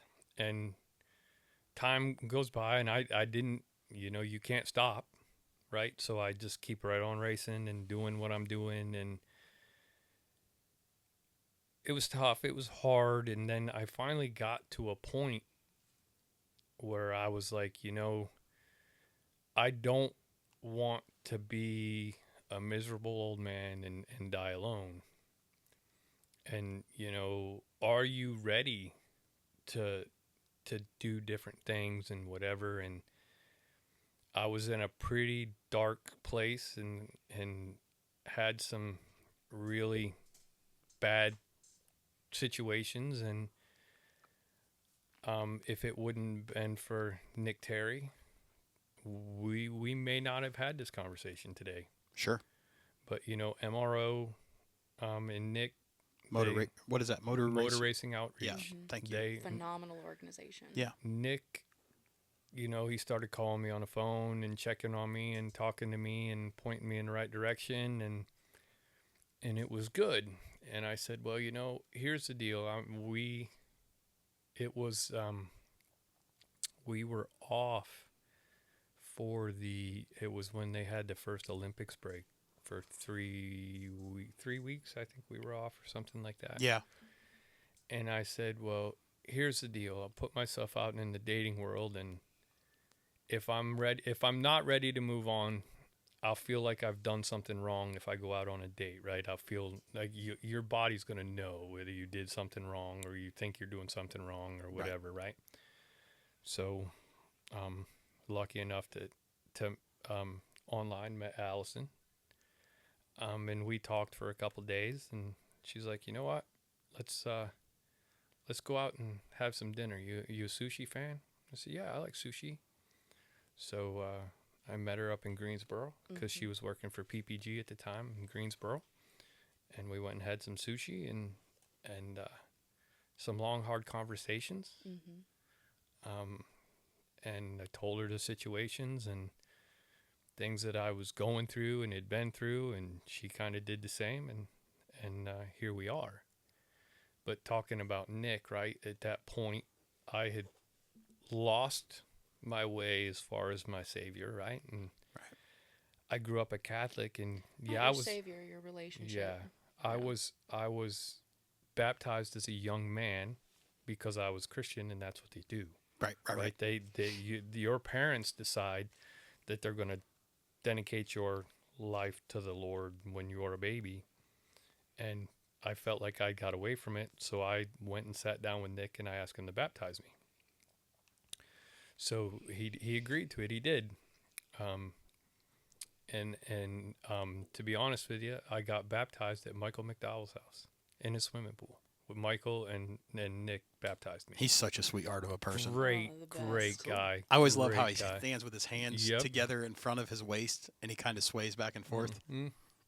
Michael McDowell is, he's a silent guy. Yep. So super good guy. He still to this day, he checks on me and makes sure I'm good, and the same with Nick. But, I had to slow down. Life in the NASCAR world is fast. Yeah. Right? And you get paid to be fast. No pun intended. Is it? Right, yeah, okay. No pun intended. 200 mile an hour, baby. It never stops. Right? So you get kicked so many times that finally you just got to slow down and learn what's important and what's not important. And got lucky enough to, at that point, I went to work for a buddy of ours, and it was good. It was good, and got me back on the track that I needed to be, and it put me in the right frame of mind, and things were progressed with Allison great, and we're gonna get married, and well, the only fitting thing for me at that point is I need to ask Nick if he'll marry us. Do you know how nerve-wracking it was? Because we're both divorced, and according to certain beliefs in religion, right, that once you're divorced, you're done. You're not supposed to do that again. Right. So we went and asked Nick, and Nick agreed to it With stipulations. with stipulations.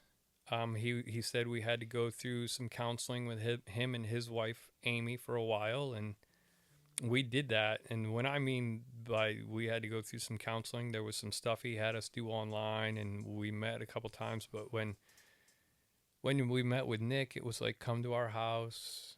We're going to sit down. We're going to talk. We're going to do Have this. some hard We're going conversations. to have hard conversations and put it all out there. And he says, if it's still what you want to do when you're done or when we're done, and I feel that you two are ready, and he said, we'll do it.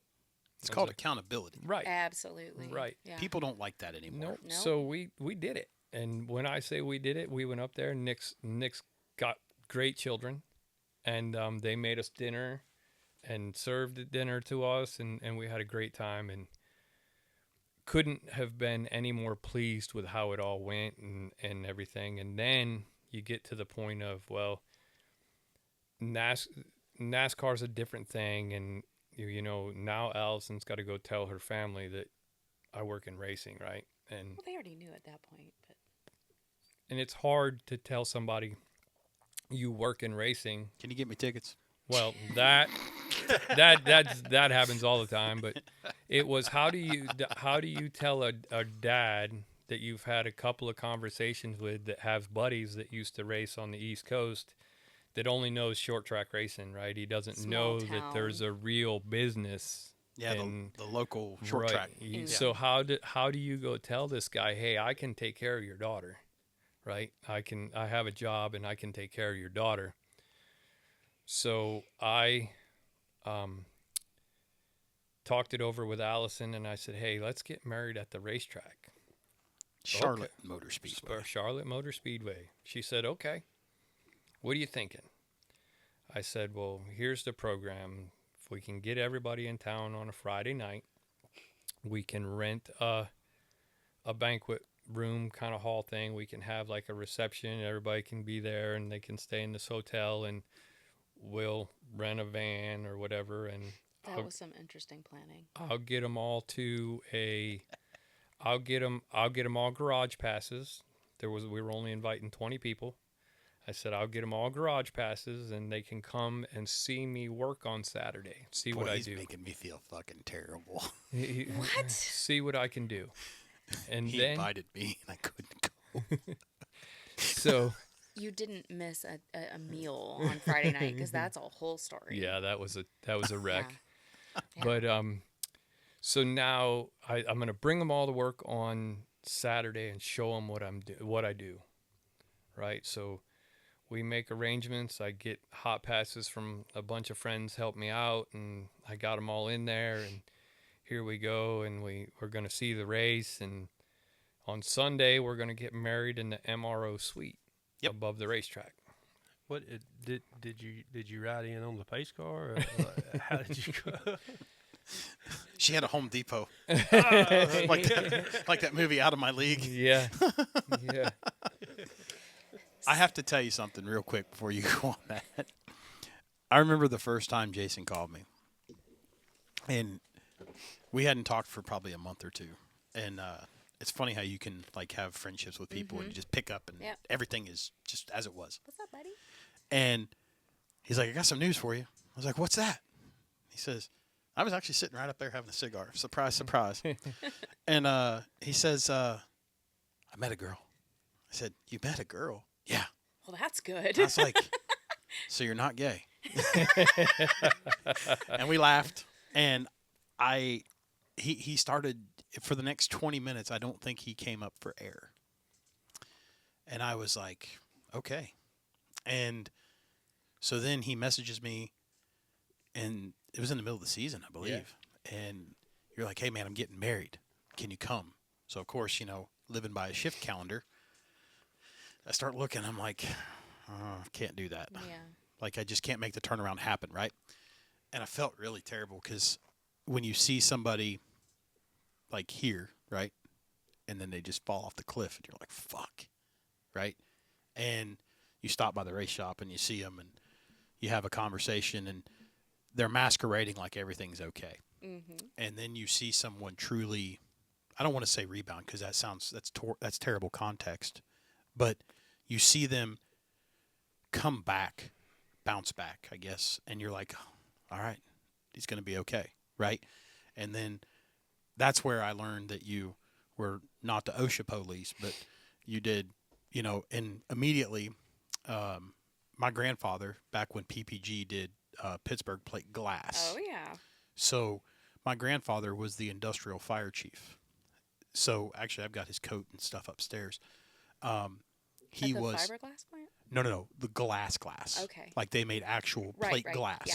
Yeah. right? So they had factories all over the world, Yeah. Taiwan and Salerno, Italy, and Ohio and Pittsburgh, obviously. They're everywhere. Yeah. Yeah. So this is back when all they did was glass, Glass, yep. Pittsburgh plate glass, and so the 60s. That's where he retired from as a fire chief, and so to have like that little, Mm-hmm. and then he kind of gave me, I would say, a 50,000-foot view of who you were, and he's just like, I think this is, and I remember this. He says, I think it's all going to be okay, and I was like, okay.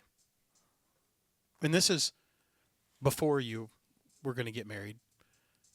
He knew that something was right, and there was a different cadence, pitch, tone, something in his voice that was like, it's going to be all right.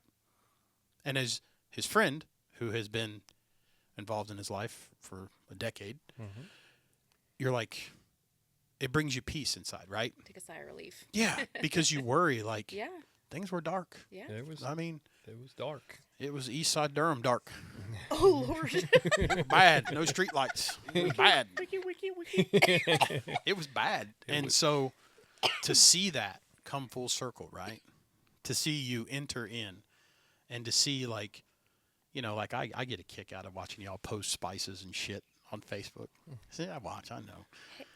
But I see all that, right? Yeah. And I see the happiness. Like you can't package that. No. You can't replicate it, and you No. definitely can't fucking fake it. No. And that is living an authentic life. Yep. So now we're married. Her Yeah. family comes, and some of my family comes, and we're all married, and we're, life is good.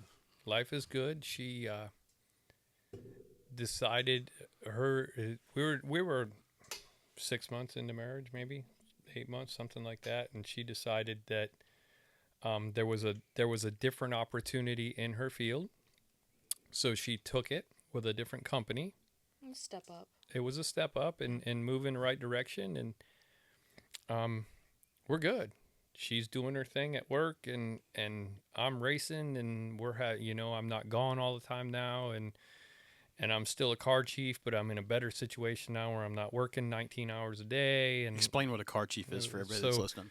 I'm the second in command now. I'm not the crew chief anymore, but I'm the one that makes sure that everything's ready to go. He's the captain. That's right. Hey. I'm the captain of the ship. Captain of the car. And we make it all work, and things are going great. We're having a blast. I get to go home every night to somebody that wants me to be there, and I want her to be there, and we're doing life together, and it's fun. I'm at work I think it was a Tuesday afternoon. Morning. Or Tuesday morning. Yeah. Phone rings, and we're taking your. No, I called you. She's like, honey, I can't. I need you. I need you now. I can't drive. I said, what's the matter? She said, I don't know. I'm just having shaking like a convulsions. I And thought I was having a stroke. she said, maybe I'm having a stroke or something. I don't know. I said, well, do they need to take you to the hospital? She said, no, just come get me. Because I don't want to pay that bill. So Cheap. I ran out of the house. $800 taxi ride. Yeah, we ain't doing that. So I Probably Conscious more and now. alert. Yeah. So My ass to the so That's right. Jordan, and Chad at the time, they Old cheating could Chad see, Kendrick. yeah, they could see it in my face, and they're like, "Well, just go."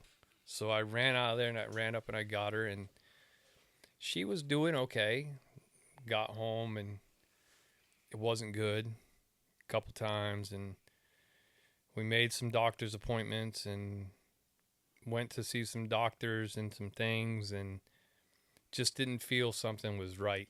Right. In our gut with the treatment she was getting. So they put her on short-term disability, and now these seizures start happening, 4 or 5 of them a day. And now we're like I'm taking her to neurology appointments, and we had a neurologist, and it just kept trying to tell us it's anxiety. There's nothing wrong. Just take this other medicine and whatever. And nobody's listening. Take a pill. Right. Yeah. Nobody's listening. Don't get to the core of that problem. Just take a pill. Right. Nobody's Put a listening. Band-Aid on it. Nobody's listening. So you guys have heard the whole story here about how dedicated I am to my race cars. A Wednesday night came, and finally I had gotten mad. I've been talking to Dave Burns through this stuff, and he's been trying to help me because his wife goes through some of the same stuff, and he's pointing me in directions, and we're looking online, and we're trying to find, and then we all know how the medical system works. The only way, she needs an MRI. But the only way you can get an MRI in a timely fashion is if you present at an ER having a seizure. Correct. Otherwise, it was going to be an 8-week wait. Otherwise, it was an 8-week wait. Well, I was having active seizures, like 100 a week. And I couldn't. Are we talking like petit mal or grand mal seizures? Grand mal. They look like grand mal, but they're not grand mal. But Okay. your body is going through the exact same thing. So like, were you like just staring off and like, or like actual full? Oh, Full shaking, on, not eyes present, rolled in the back of her head. Can't respond. Bad. Like, yeah. Scary shit. Bad. Yeah, it Yeah, is. it was scary. Can we push pause for just a quick second? Yeah. So my buddy Adam, childhood best friend, we owned a dirt car together. I drove it. We were terrible. Those who can't be officials. Yeah, this was back when we were kids. We bought an old Thunderbird, and we built the roll cage in it. We ran it all over Ohio. It was a lot of fun, right? But Adam had epilepsy, and he was non-compliant with his medications. And Adam was my childhood best friend.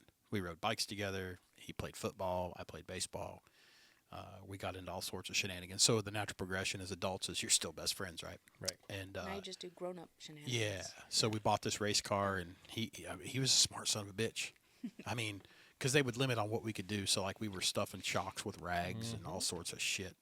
And he was just amazing to be around as a kid. His family was our family. Non-compliant with his medications, they found him dead in the bathroom.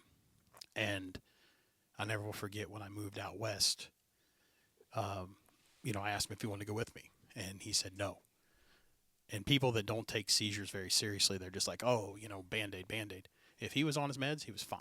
But as when he didn't take it, didn't do things, it made it very, very difficult to live a normal life. Like he had a job, but it was just, and when you say that, I can empathize because I remember when he stopped breathing one day, Jen, who was a childhood friend, we were driving down the road and 205 highway and had a bunch of S curves and driving along. Jen's in the middle. We're all friends. No funny business. Adam's in the passenger seat and he just has a grand mal. And normally he would 30, 40 seconds, he'd pop out of it. No problem. He stopped breathing. Mm-hmm. He didn't come back. Started to turn blue. Bluer, deeper blue. Rescue breathing, get him squared away. He he lived another 8 years after that. But people don't realize that like how serious it is. Oh, they must be faking. Right. Yeah. Or they're wanting attention. No. Yeah. Right. Sometimes when there's something neurologically wrong, it is you got to find the root cause. And I'm Right. sure you've probably had the cap on your head with all that Oh, stuff. yeah. we did it. EEGs, Yeah. Yeah. Yeah. So So- I just wanted to share that because, Yeah. Adam's story is how I got involved in NASCAR was because of, Right. Adam. And my full circle moment was being able to bring his mom and his younger brother, who I absolutely love and adore, to Bristol to watch the night race. Yeah. That's an experience. And it's actually on my mantle in the living room, a picture of us together. And, they wanted to camp. I offered to put them up in a hotel.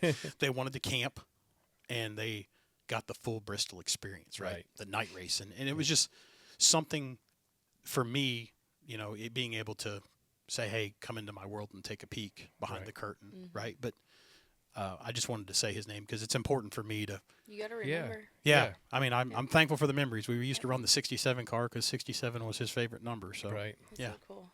So to pick up there like that, right, is you're dedicated to your job, you're dedicated to your sport, and I've been in this deal forever, but Thursday night or Wednesday night I'm supposed to leave for Nashville Thursday afternoon. Thursday night she has one of these seizures. Or no, back up about a week before that she had one, and I took her to the emergency room in Statesville because it lasted longer than any we'd ever had. Now we're at like 30 minutes. Oh shit! So I'm freaking out now, and I'm like, okay, so As you should. I'm just gonna put her in the car, and we're gonna go to Statesville, and I'm gonna, okay, she's having a seizure, see what we can do. How far is that from home? 10 10 minutes. minutes. 10 minutes. Okay. So I get her in the car and get her over there, and I pull up out front, and the lady helps me bring her in, and they put her in the triage, and they we think she's just having a panic attack, and I'm like, we've been down this road. But if they think so, they try to get her to take some medication. Ativan, and she's like, I'm telling you, it's not going to do anything for me, and whatever makes her matter starts getting worse. They finally get her to take the medicine. It doesn't really change anything, but she comes back to, she's alert, she's fine. We've been there for 5 hours now, and okay, well, you just go ahead and go home and make an appointment with your neurologist. I didn't have to race that weekend, but the next weekend we were back at Nashville, and we're going to go to Nashville. But Wednesday we're having one that's 45 minutes long, and it's bad. Oh my God. It's real bad. Like, can't hardly keep her on the couch. I'm trying to hold her down. I'm trying to do all the things. And I freaked out.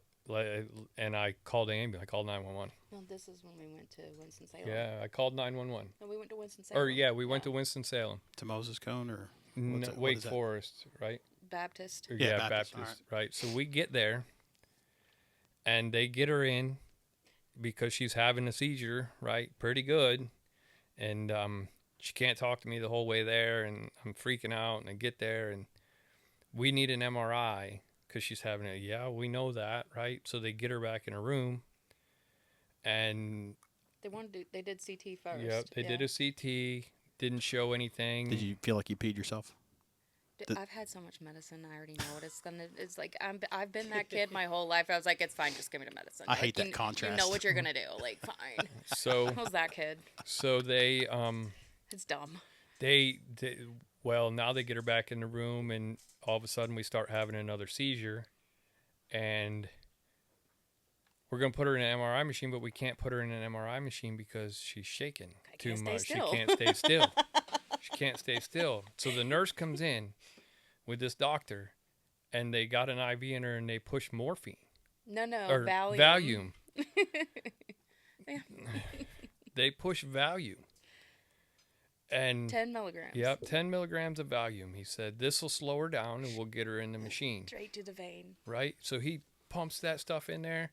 Because they still think it's anxiety. Right. They're still trying to say she's a attention seeker, looking Yeah. for drugs. It's just anxiety, whatever, right? Kind of like what I just said. So here we go.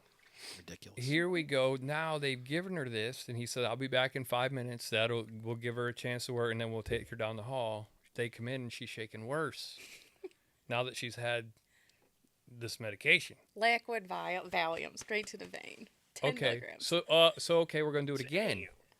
So okay, we're gonna do it again. They do it again, and they can't get her to slow down, so they tie her down. Because that works. Right, and put her in the machine, and Full spinal MRI, brains, everything. The Everything. whole spine, The whole everything. It was deal. over a 2-hour MRI. I was going to say. yep. But it felt nice. By the time you get done, it's so warm in there. I was like, can I go back? Because that felt nice. Bullshit. So That was all the radiation. yeah. That's why I messed up. Yeah, that's it. So Hi, I have dark humor. so she they keep her there for a while, and they give her a migraine cocktail, and she feels good, and now we're not having a seizure anymore, and That's when we started being able to connect the dots. Yep, Was that's when the we- cocktail started helping the symptoms she- instead of the anxiety stuff. That's Right. when we started from the reading and of what we're trying to figure out what's going on. Sure. Why isn't migraine medicine helping with seizures? Sure. So like that shouldn't be the case, right? Like Yeah, you that's know? two different. Right. So- So that's when we started being able to connect dots, and taking that information to the neurologist helped a lot too. So we take it. We dumped the first neurologist that we had because he was just kept trying to feed the anxiety stuff and wouldn't listen to I anything. literally yelled at him in his office. Yep, He was like, and- "I really think that you're just having generalized panic disorder," and I was like, "I know what panic is." He's like, "How do you know what panic is?" I was like, "Because I've been diagnosed with PTSD. I mean, I understand. I've been through it. I know how to work myself out of it. Right. Like, when you live with it, you understand." If you keep on asking me these questions, you're going to feel it. Exactly, right straight to the throat. Damn, John. So he said, "Well, why do you have PTSD?" And I literally screamed at him the reason why, and he leaned back. Said, "Oh, I'm so sorry. I'm so sorry." I was like, "You should be sorry because you're not listening to me." And this is the universal female experience. Like, they don't take us seriously. And he didn't start taking me seriously until he started yelling at him. So I I've told the been on guy. the other end of that. I told the guy. I told him I'm done. You're not listening. I'm done.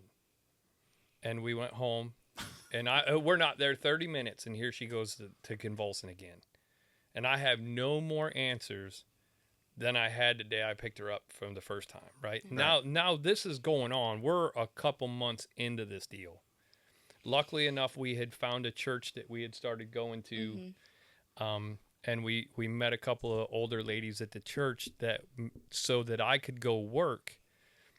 We have an older a friend that she comes over, and she's a NASCAR fan, so they would watch the races together while I was gone, so that if anything happened, Somebody at least was somebody there. was there, right? Yeah. I didn't have to worry about her being alone and not being able to pay attention to my job, worried about what was going on at home. And I have to take her back to the ER in Statesville again because now she stopped breathing.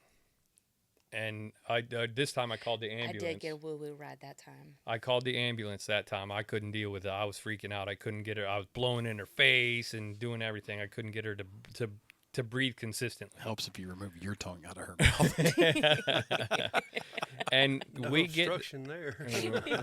we get there, and here comes the doctor in, and he says, we're just going to Give her some we're going Ativan. to give her some Ativan, and we're going to give it to her in a liquid form because she can't take it because she's shaking it. And I stood up, and I said, I am done. Stop. He said, what do you mean? I said, listen, this is the second time we've been here, third ER I've been in. And this And isn't a span of like 3 months that all of this has happened. I said, and Yeah. every time I take her to the ER or take her to the doctor, you guys tell me it's anxiety. I watched her get Valium and at Wake, and I watched her get an MRI shaken to death, and they're pumping all this in here. Doesn't slow it down, nothing. Doc, you either going to do something different, or I'm taking her out of here, and I'm going to find somebody that's going to do something different. He said, well, okay, if that's what you think. That was the emergency room doctor that actually stopped Yep. and listened and then started critical thinking. So then he goes, you know what? There's a medication that we use for schizophrenia. No. This was the post-surgery anesthesia medicine. Yeah. For nausea. Yeah. You schizophrenic. And Thank God. and so they give her this medicine. They give her this medicine, and instantly we stop shaking. What was it? I don't know. I don't even remember what it was. You're asking the lady But that you was couldn't shaking. get. But you couldn't Cannabis. get it. You couldn't get it without a prescription, and the doctors wouldn't hardly do it. It Okay. was like started with some G or an O, but it's what they gave to patients who are coming out of surgery who have extreme nausea. Yeah. So I can't remember exactly what it is. It wouldn't be But it- Finnegan, right? No. That stuff's amazing, but no. Good sleep. From somebody who has migraines, like really the Finnegan is like, oh yay, I can live again. But I don't remember what it was. It doesn't really matter, but the class of medicine working is what helped us get to a diagnosis with the neurologist. So So we do a lot of studying, take a lot of information from Dave Burns and journals and podcasts and all kinds of stuff, and we learn about a doctor that kind of thinks outside the box in Huntersville. And we make an appointment, get an appointment with this guy, and I go in there and we start talking, and I'm pretty standoffish because of the situations that we've been in with doctors, and this guy really kind of makes you feel at ease and talks to you about things and starts doing this and doing that. talks to you like you're a human. Yeah, talked like a human and set up some stuff. Well, I want to put you on this medication and we're going to see how you react and whatever. And if you start having a seizure, you take this medication, put it in her mouth and she can, and it'll help you. Well, now I had a tool that stopped seizures so we could figure out why they were happening, right? Sure. So now at least I have help, right? At least I have help. I don't have to shower my wife and dry her hair and because she can't do it for herself anymore like she has for the last 6 months. Wow. And I said, this is, at least we're going the right way now. So we get to almost Thanksgiving. And we go see this doctor. We're going to go to her mom and dad's house, and we go see this doctor, and he says, and it's right And after. he's the one who ordered the 3-day cap, and I was doing all that when Helene came through. Yeah. Yeah. So, You don't have anything It's funny the damn happen. Russians. so he talks to us, right, and it's right after Matthew Perry dies of ketamine overdose. Well, hold on. Let me back up a little bit because you skipped a part that's important. A friend of ours, who is a friend of ours because they are the original people who got Parker Retzlaff sponsored. Okay. And that's who he was car chiefing for at the time. Yep. Reached out to me because she had seen all of the posts on Facebook. Okay. And goes, I have a friend who has all of the same thing that you're going through. And this is what that friend's diagnosed with. And I think that you should take this information to your neurologist. So the second trip after the 3-day EEG and all of the results and everything was when I was able to take all of that information to him. And he was like, yes. Thank you for doing my job. Well, that's where he was headed. He just didn't want to say that until he had the clinical evidence. Because the clinical evidence was going to prove whether it was epilepsy or it was the other.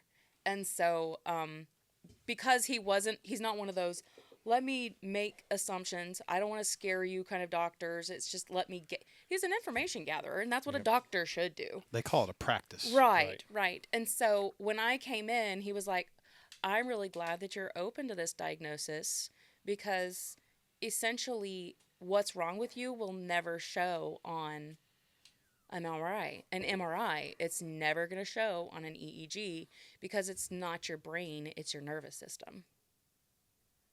So what is the diagnosis? It's called FND, or functional neurological disorder. So essentially, my brain and my nervous system miscommunicate.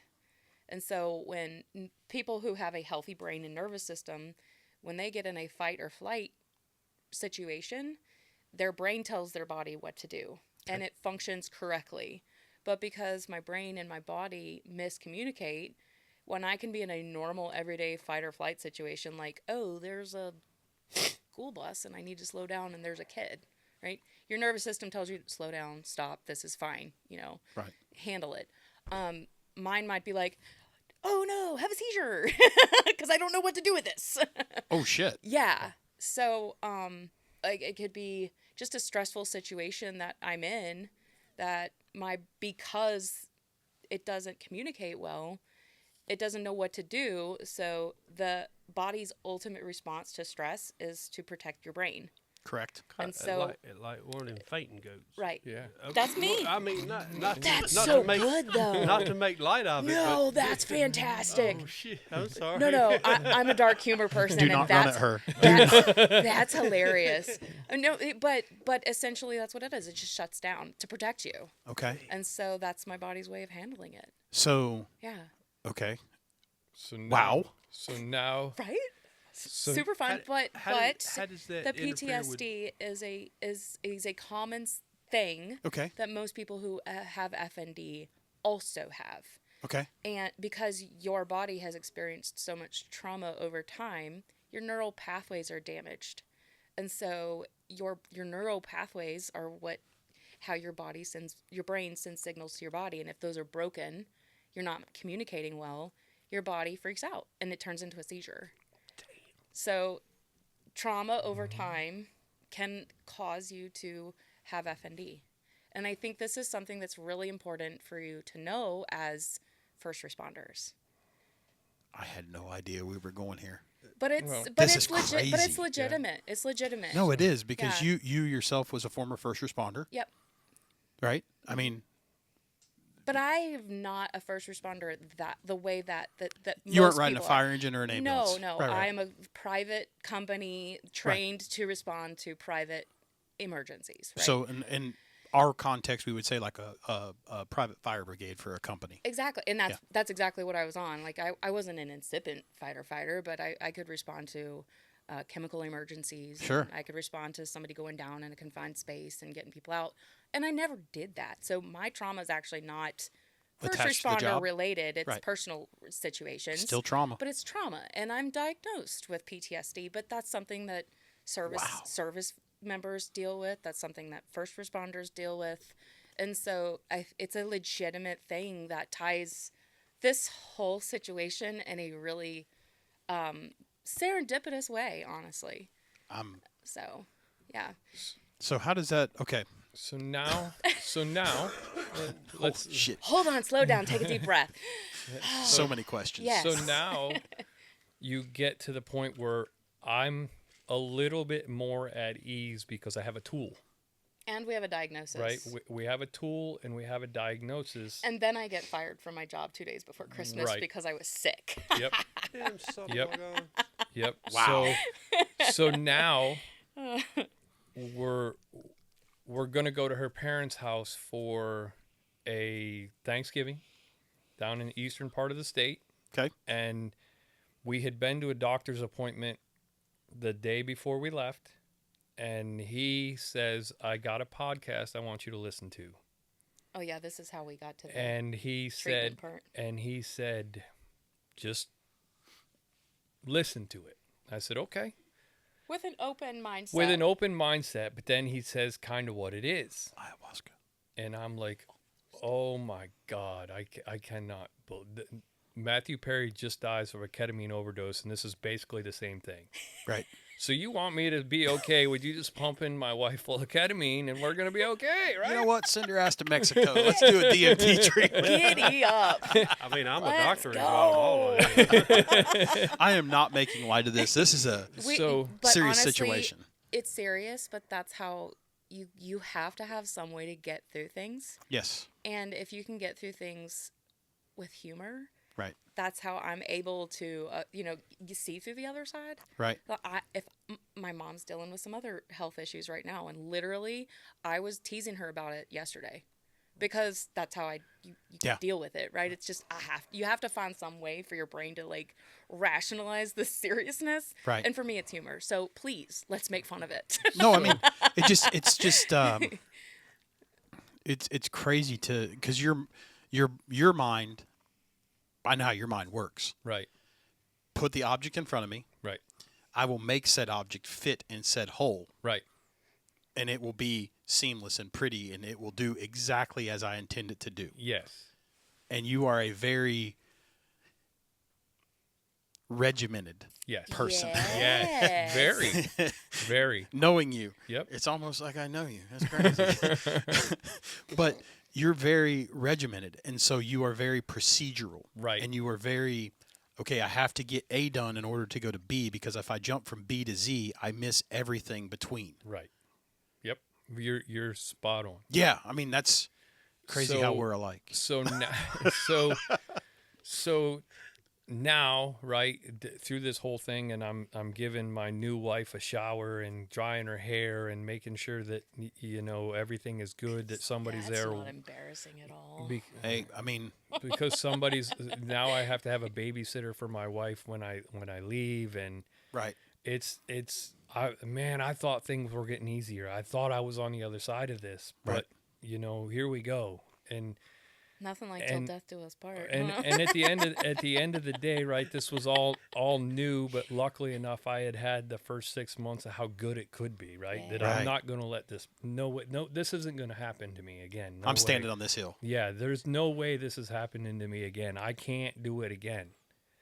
So that's why I was every day like heart's pumping and worried about things for different reasons now than I was before. Sure. And it's just like these doctors are this and doctors are that, and we really should get back to the trip to Thanksgiving listening to that podcast. yeah. So Because we need to talk about that. so we go we drive, and we didn't listen to the podcast, and she says, I haven't had a seizure in a long time, and they didn't want her driving far, and we're over halfway. She said, I want to try to drive. Okay. If she'd been great. Okay, Mr. Kenny Rogers, Mr. Gambler. Let's do it. Right? Let's do it. I'm not going to hold you back. If you think you can do it, let's do it. In my mind, what I just see when the inspectors stand at the front of the race car, and we go like this, and the driver goes, and they pull the wheel, and then you give thumbs up. Yep. You walk over to the window net, you give them a fist bump, and away you go. Yep. That's what I see in my mind. That's it. Inspectors are the participants ready to participate. And everybody's ready, Yep. and we send them off. Ready? That's what I see in my mind. I'm Yep. sorry, Allison. So Please we make fun of it. get on the highway. We get back on the highway, and we get 2 miles down the road. It was longer than that. And she's 2.25. She's already starting to. I can see her shaking a little bit. I can see things not good. Pull over. It's because we started listening to the podcast while I was driving. Yep. So then we start listening. All right, we turn on this podcast It and was start. longer than 2 miles. It started God. talking about it. Soon as they start talking about it, her brain goes off. The nervous system malfunctions. Inspector, get with the crew chief of the 32. Yeah. Get a plan together. Yeah. What are we doing over here? Yeah. I'm sorry. Let's pull over. Let's do a Chinese fire drill. So we pull over and we continue and we listen to this podcast, and it brings a lot of light to things and how it works, and so we go and The podcast is called The Ecstasy of an Open Brain, and it's by Radio Lab. Okay. And it was released in November of 2024. It is an excellent Say that listen. one more time. The podcast is Radio Lab. The title of the episode is The Ecstasy of an Open Brain. Okay. And they discuss the effectiveness of using LSD and MDMA as avenues of repairing your neural network. So essentially, exactly what it's treating exactly what's wrong. Psilocybin works pretty good, I heard. Yeah. We'll get further into this conversation. I don't know if you well. you probably should listen to John's deal, and I'm not trying to compare notes, Yeah. but his story is similar but without the seizures. Right. Right. So it's phenomenal what they're actually studying. And so listening to people who are doing active research at medical universities on the effectiveness of this type of medicine, if it's used appropriately, and how it can be a tool in recovery. And not just for me, but for other, people who have similar issues. Sure. Severe trauma, right? A way to work through the trauma and get to the other side of it. But currently, the regulations around LSD and MDMA are really tough You got to a be good able passport? to do regular research or like. Let's send her to Mexico. yeah. Yeah. Ayahuasca sounds. I've heard all about it. Me too. Is it but Rogan that talks about it? Yes, Yeah. and RFK Jr. talks about it, and his son used it as a way to recover from trauma. I mean, and it's all along the same wavelength. Well, of our brains aren't treatments, meant right? our brains aren't meant to process. I'll speak for this side of the table. Yeah. Because I don't know your full story. Yeah. But this side of the table, our brains are not meant to see what we see. I literally just said the exact same thing on the way here. Yeah, we're not built. Like There was a thing on Facebook the other day, dumb thumbing. We're running back from a call, dumb thumbing, and it says, how do you process XYZ CPR? My job is not to respond to the incident. My job is to mitigate it. Right. Yes. Yep. So my brain compartmentalizes. Tomorrow is literally 26-year anniversary of me taking the oath, that I process it. And I'm much like you, Allison. I laugh. You have to. I've been in CPR, and I'll look at somebody and be like, hey, we're good here. What are we doing for supper? Yeah. And that's how I literally process in my brain that I'm just doing a job. It's just a job. Right?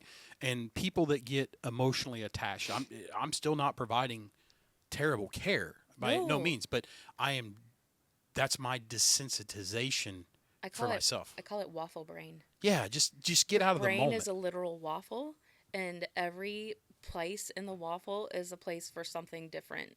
And the waffle keeps it separated so that you can function. So you have a whole waffle, but you can compartmentalize what you need to in separate ways so you can still function. Bet you can't guess what I had for breakfast yesterday. Waffles.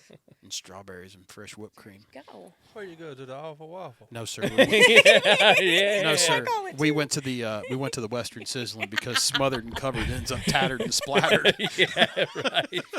So just to bring it all back Yeah. full circle, we experienced Thanksgiving, and I had some pretty tough situations, and come home, and I finally get to go to the physician again, and we discuss treatment plans, and I get put on some schizophrenia medication.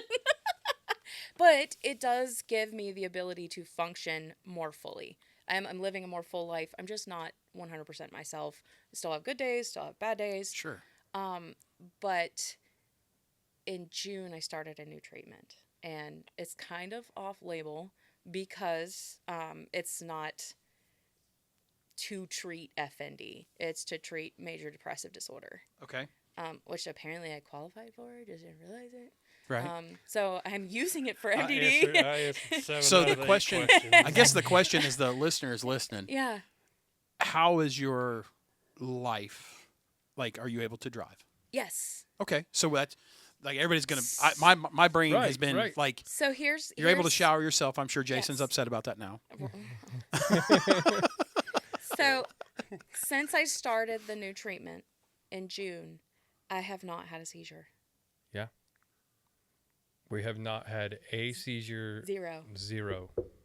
Oh yeah, Right. yeah, for sure. Oh, yeah. yeah. Yeah, that's a But- good wood table right Some there. of that also comes with intensive therapy. Okay. The work you have to do in yourself for dealing with the things as they come up.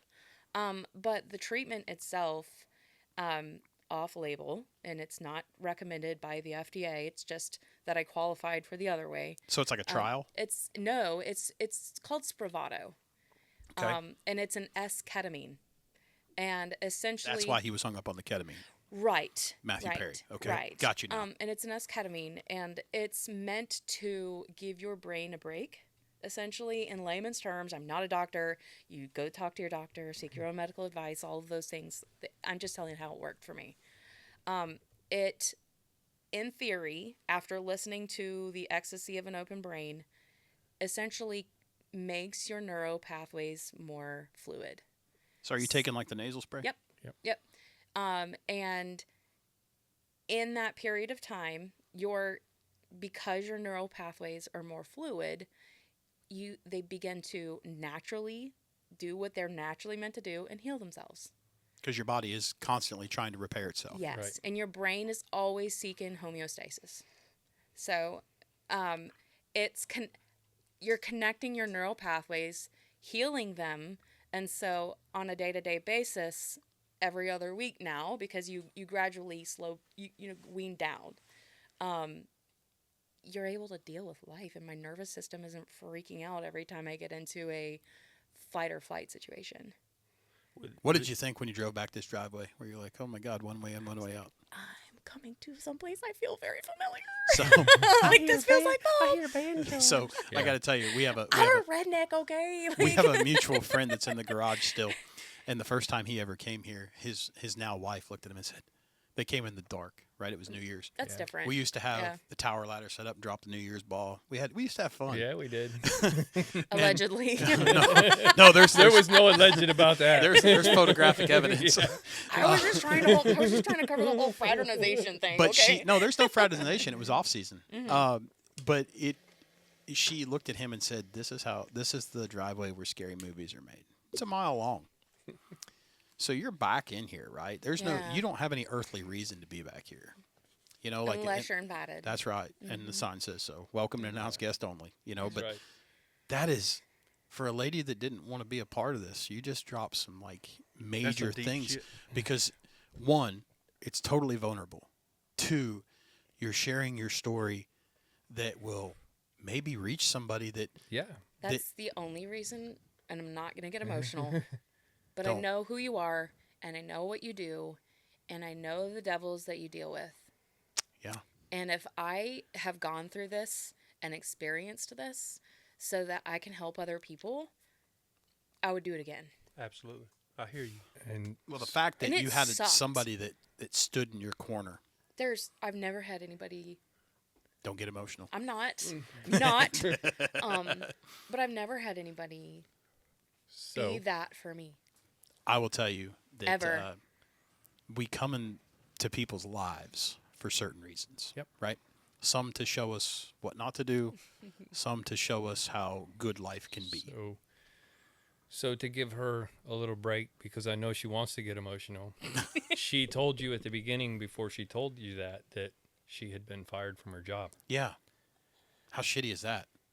Big, because I know what we're doing at Doctors, and she had insurance, and now at the end of the year, she's not going to have insurance. Dang. And my current situation at that point, there's no insurance to be had. Right. Smaller team. Right. There's, Yep. they Well, paid there- for my insurance, Right. but the insurance wasn't going. There was no affordability for me to get her insurance, Correct. and Nothing against smaller teams. nope, nothing against it at But all. the It was just premiums a would have been outrageous. we couldn't Yeah. we Correct. couldn't do it. I couldn't do it. Right. So then I jump on the phone with friends.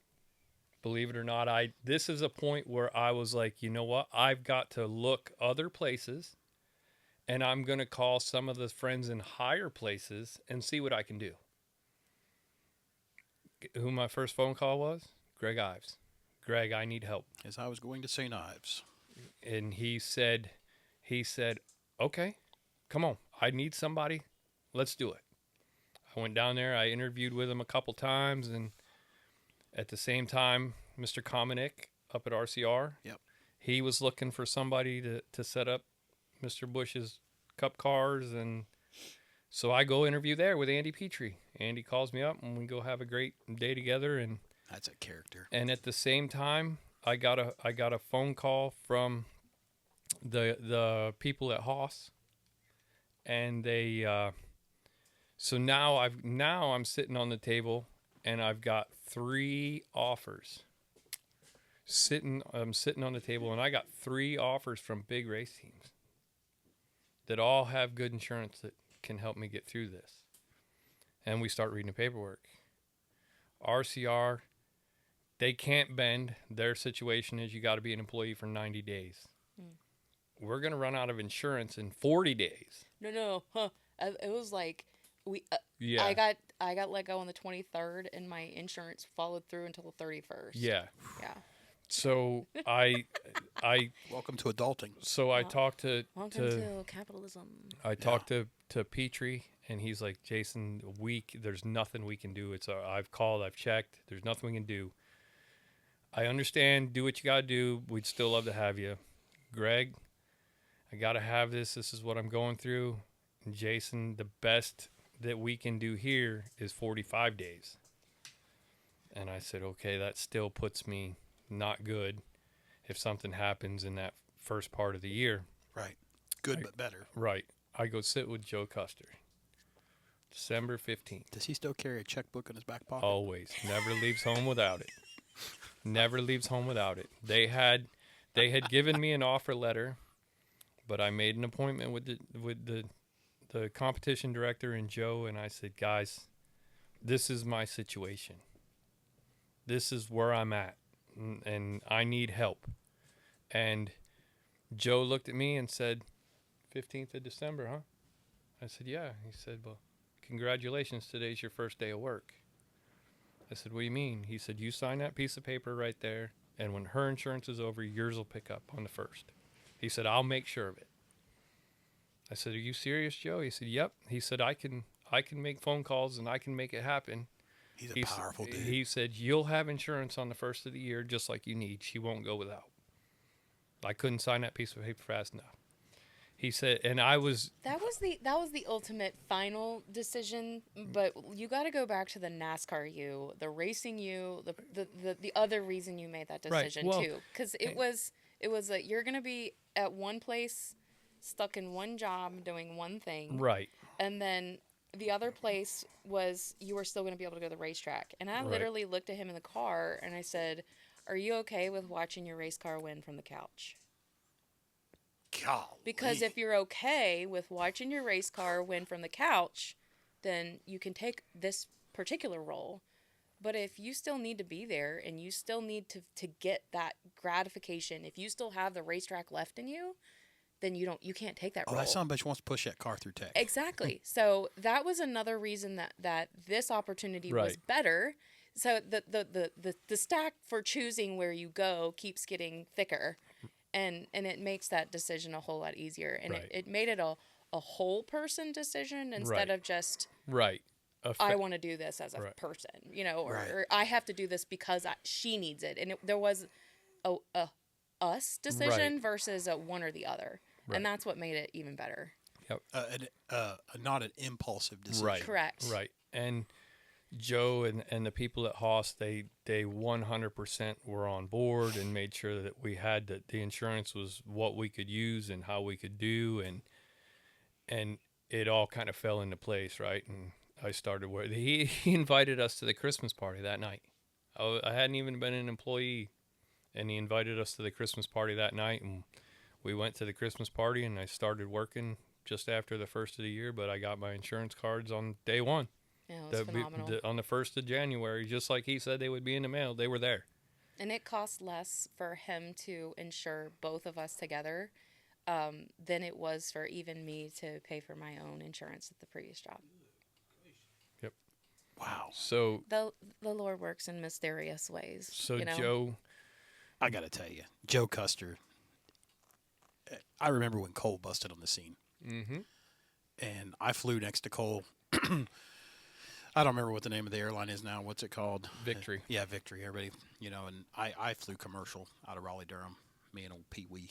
And we'd always park on the 4th level together. Now he's got a company truck, does his own thing. But I flew next to Cole, having really no idea who he was. He sat on the plane. He was quiet for the first 20, 30 minutes. And I always thought that he was kind of arrogant, stuck up. Oh, yeah. Because his dad's somebody. Mm-hmm. That's Gene Haas's guy. Yeah. Right? And those that don't understand what Haas is, if you don't know what CNC machines are and Haas CNC, you probably are living under a rock. Mm-hmm. A lot of your fire engine parts are made by Haas CNC. Yeah. And they're a big name globally. And Gene's a super dude, loves racing. Oh, he does. And so I was like, who's this kid, right? And we're talking and get off the plane. And somebody said, hey, you were talking to him. I said, yeah. We're sitting next to each other. We got our little box meal on the plane as we got on, right? And they said, he doesn't talk to people. Cole doesn't really interact with people. I was like, that's odd. Yeah. He talked to me. All right, whatever. I would walk through the garage and Cole would go out of his way to say, hey. Like, I watched him, you know. And then you get on pit road, and, a job of official is you're in charge of 3 boxes or 4 boxes or 5 boxes or whatever. And you'd always see Joe Custer. And that's why I asked about the checkbook, because he always had a checkbook in his back pocket. And a crisp white shirt. Always. And he would always make time to talk to you. Yep. Always. So when you landed at Haas, I was like, because I was sad when Stuart Haas closed. Yeah. Right? Because I was like, a lot of those guys are, Yeah. caliber dudes, but just business decision. Right. And you watch that happen and you see somebody, again, your friend succeed. Right. go to an organization that wants to win Right. and wants to do the right things, that further instills the things that people don't see Right. when we lift the veil. Yep. Like when we talk about the innards of racing. Yeah. You know, you've now been there a year, Mm-hmm. and you had a pretty good year, We had a great year. except Martinsville. Yeah. Yeah. That is, Yeah. as an outsider, watching that unfold on social media, I thought it was complete bullshit. It was. NASCAR made their ruling. They said it was intentional. I don't know if it was intentional. One thing that they've tried to prove in courts of law for millennia is intent. Yep. You have to prove intent to prove guilt. But how do you prove intent? Right. Spur of the moment, heat of the moment. You know, I mean, you know, I was on pit road in Larson's box when Kenseth cut a wheel, Yeah. took out Logano. And Yeah. I remember that we couldn't hear in our earbuds race control because the crowd was so loud. That was Ryan Priest. Just so you know, that was Ryan Priest's first race in a Cup car because I was there. My buddy Rich Keeter, Yeah. Lunchbox, shout out to him. He flags a lot of the truck races in the truck garage. Yeah. Grew up on the ground pounding circuit in Connecticut. Now has a kid and he lives somewhere in South Carolina, but he's still active in the garage. Yeah. And he was a big Ryan Priest friend. Yeah. So I got to meet Priest out of that whole deal, and you know, not friends, we're just friendly, right? Right. And I remember that race because I looked up at Chad Johnson. I'm like, what the fuck just happened? Yeah. And he's shaking his head, you know, and you know that guy. You know, people don't realize how talented the NASCAR garage is. Yeah. Chad helped develop the F-22 rear section of the wing Yeah. for the F-22 Raptor. Yeah. People don't realize that. Yeah. Genius to make a race car go fast. Right. These people, you know, you look at the guys that are doing stops on Sundays. Most of them played somewhere at a high level and just didn't get the cut to the NFL. Or did get the cut, got injured, couldn't finish their contract, got bought out, and came back. And look at them now. Yeah, look at them go. You know, the kid that's Austin Dillon's buddy. I can't remember his name. I got him in my phone. Swan. Yeah, Paul Swan. Yeah. You know, he went to school at Bowling Green. Yeah. And every time Ohio State plays them, I gave him a, hey, glad to see y'all finally got a coach with Eddie George. Right. You know, he sends me back the obligatory fuck you. And, Yeah. You know, get but- that. you know, but watching him succeed over at RCR with Yeah. Austin and, you know, him doing his thing, and now he's got his family, Right. married a monster girl. you Yeah. know. So It's crazy how this garage works. and it's crazy the people you meet and things like that. So when I was crew chiefing at Rick's, small team, small pit crew, didn't have the big fancy stuff. You know, we're renting pit crews, people trying to make their name just like I was. Right. I had a Jackman that he's done very well from his name's Banks. He and I had a big. See the guy on TikTok? Yeah. Yeah. We had the big joke because Banks was a Washington Redskin and I'm an Eagles fan. So I always How told does a him. kid from New York become? I always told him when he was. Weirdo. I always told him when he had a bad stop. I was like, "Yeah, see, you're just trying to screw me because I'm a Philly fan. That's all that bullshit is." But he's a great guy, and I helped him work his way through, and now he is Chris Buescher's Jackman. Yeah. And doing great and having a great time. And the next one that came along, the next Jackman I had after that, his name was Jaquan Bailey. Jaquan Bailey was my hero because he was a Philadelphia Eagle. Made the cut and then got hurt and they didn't re-sign him. So he came to learn how to be a Jackman, and now he's going places and doing the front row stuff with the 34 car. And Yeah. Doesn't Jaquan have a brother? Yep, who's Jaquan's also- got a little brother named Josh. They both came from Iowa. They were national champions Right. on the football field and great people. And I told him, I said, man, prove to me that you and Devontae Smith are buddies. Prove it to me, because Devontae's a hell of a football player, Right, and he's the right. reason we're as good as we are. I walk out to the pit box, and here he is. He hands me the phone. Devontae's on FaceTime with him. Proven. Yeah, it's like, Check. gotcha. But no, so you meet a lot of people, and my thing always working at the smaller teams was I never wanted to hold anybody back, right? I never wanted to be that guy that didn't help them get where they want to go. so I was able to do that. And then, of course, Cap was my front tire changer at Jordan's, and he's a influencer from all over. And Marshall McFadden, the Washington, he was a Los Angeles Raider or Vegas Raider. He was our jack man. So you meet all walks of life, and I always tell everybody in this deal that in our garage, our sport is very unique because there's room for everybody. Yeah. There's a janitor, there's an engineer, there's a cook, there's Shout out. You name it, right? Who are you guys eating with now? We actually do a fresh and fit meal, but it's still, Bob's still there, Kat's still there. Yeah. Rick does his own thing now with Andrew. Yeah. They do their own thing. So Chef Andy. yeah, but to say that there's no room for you, and you may not. Everybody wants to be a part of NASCAR, and everybody wants to be one of them 40 guys that races on Sunday. Right. But people don't understand. It took 700 guys to get that one guy in that seat of that race car to go fast. There's a place for everybody in our From the sport. guys in Akron making the tires to the metal benders. Right, to the guys that built the chassis, to the guys that massaged the bodies, to the guys that set the cars up, to the guys that clean the floor that we work on, and right. to the pilots that fly us where we got to go. And I mean, it takes a lot of people to do what we do.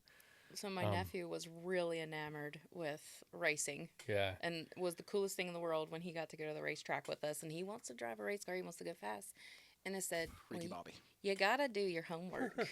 I said, because you got to be smart, first off. And he was in middle school at this point. Right. I was like, Jackson, there's more jobs on this side of the wall than there are on that side of the wall. Right. And if you want a job in racing, you need to do your homework. And you need to go to school, and you need to get good grades. Because there's still more jobs and there's still more opportunities on the inside of the wall than there are out there on that track. My experience going inside the wall, I interviewed down at West Winds, and it was Elton, Chad, and Scott Miller. We were in I don't know what the configuration of it is now, but remember when you'd walk in the front door and turn right, and they had the simulators in there, and there was a meeting room. Yep. There was old cars in there and new cars. You walk through that bay, and then you go through another set of doors, and there was a couple engineers' offices and a conference room. Yep. Go in there, and we're talking, and they said, we're looking to make some changes in how we officiate, yada, yada, yada. I said, okay. And my background was in stick and ball baseball. Right. And so having umpired at a very high level, Division I and professional baseball, right. I sat down, and they were like, well, what do you know about the NASCAR rule book? And I said, not a thing. It's not published. I said, no, you could use to get it. They said, well, how do you feel about that? And I told them. And they asked some other questions, and they said, well, tell us something about baseball that we don't know. I never will forget this as long as I live. It was Chad asked the question, and I looked at him. I said, there's 13 ways for a pitcher to balk. He looked at me, and he said, say that again. I said, there's 13 ways for a pitcher to balk.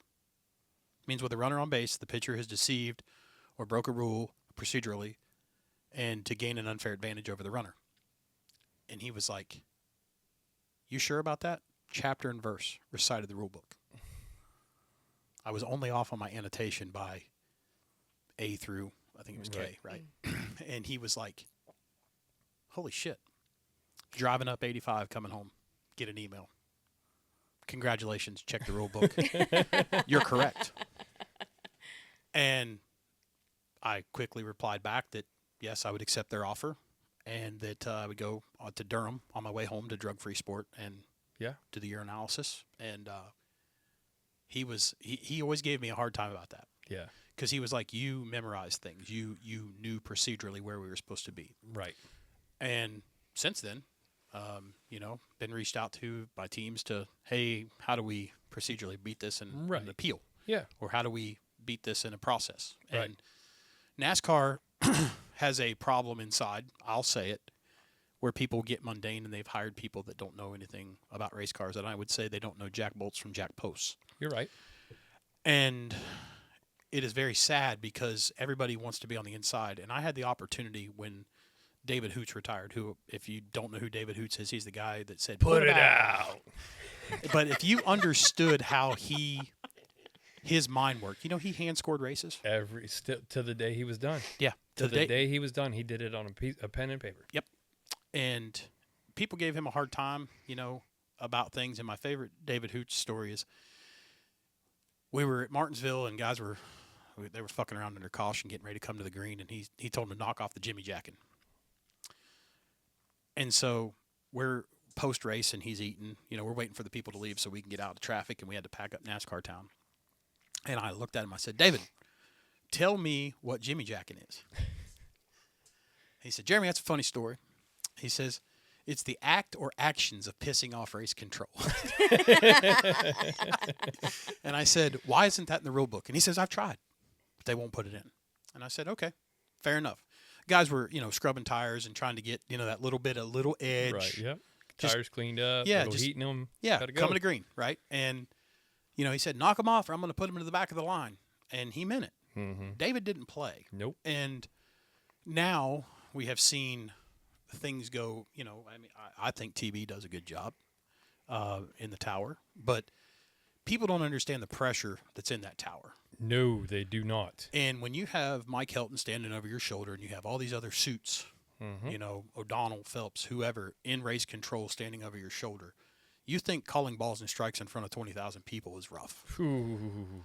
The people that sign your paycheck are standing over your shoulder going, every move you make is scrutinized. And I had the chance to go to the tower, and I interviewed, did the first round face-to-face interview, and then they put us in a trailer, competition technology trailer. We had to call a race. Luckily, I knew the race. So I threw the caution at the right time, Right. you know, and then they fast forward if you're correct or not, and did that well. And they ended up promoting a DEI hire who got terminated. Yep. And that was my out of NASCAR. I was like, this is where I want to be. The whole Bubba Wallace thing really left a bad taste in my mouth because we knew that it was not a noose. Right. We knew that while we were there. Yes, we did. We knew that. We knew Before that you even Right. started because an it was a investigation. brand new garage, and Right. that was a dog and pony show. Yep. And it was sad because it has painted Bubba in an unfair light. It has. I think a lot of people in that moment thought that it was doing the right thing, Correct. but it was totally the wrong thing. They for didn't read Bubba. the room. Right. They did not read the room. You know, like when they could have not pushed the car down pit road. Right. They could have done all. They didn't have to do that. Right. And I will say this, and I don't want you to say anything. NASCAR is always worried about optics. Optics. That's what you hear in your meetings and your emails, and we're worried about how it looks. That was a bad look, and they've never recovered from it. And it is sad because and I have seen Bubba. Bubba's not a bad dude. No, not at all. You know, I remember when he was in a truck. Yeah. And I remember when Briscoe was in a truck. I remember when Ben Kennedy attempted to drive a truck. I remember those days, Yeah. right? The BKR days. Yeah. And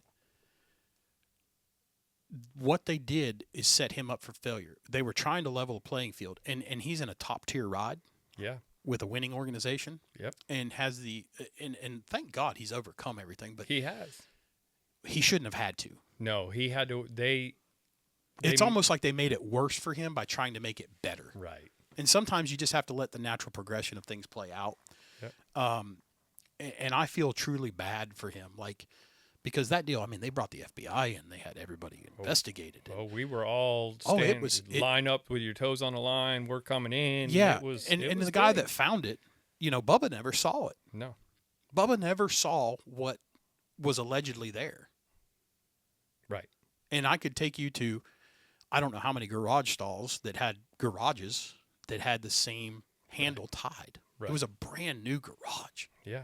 The same thing happened in Phoenix. Yeah. Nobody said anything. Right. But because, and we're not going to out the guy that was there, but, you know, he did what he reported, what he thought was there, Right. and they knew that it wasn't, but then they decided to double down, Right. and it really fucking hurt. I mean, Yeah. it's bad when golf outdraws you. Right. That's the hard part. Is like, you know, Adam Stern puts out, hey, you know, the numbers are this, and it's like the numbers are declining. Yeah. At a fevered pace. Like it used to be, NASCAR used to have tickets wheeled to people. Yeah. You had to be on a list to get it. Yeah, like Bristol. Now we could drive 5 hours to Bristol. I could walk up and get a ticket. Sit wherever you want. Yeah. That didn't used to be like that. No. Campgrounds were full. People wanted to be there. Now it's, you know, I don't understand why NASCAR is so fascinated with this international and West Coast thing. This sport thrived when it was regional and it had a few races out there. Like the West Coast Swing, that was cool. Yeah. Right? But the burden on you guys to build cars, to shuffle people back and forth, there's nothing worse than flying from here to San Francisco, getting in a rental car, driving across, going up to another track, then coming back. That's terrible. Yeah. Then you've got to go to Vegas, Right. and then you got to go to Phoenix. You got to have cars in the box out there, and you got to have truck drivers and everything else. As a person that runs a business, I don't understand how it works because I would be hemorrhaging cash. Yeah.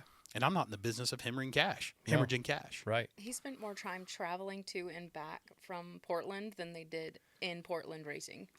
So my first ever in-air experience, Pee Wee had the flight. He had the race off. We went to Sonoma. What's the name of it now? It used to be. Sears Point. Yeah, Used Sears to be Point. Sears Point. So we get in the air, leaving Raleigh-Durham. I've got it on my phone. We circled Raleigh-Durham over the airport, I think for almost 2 hours, burning fuel. Wow.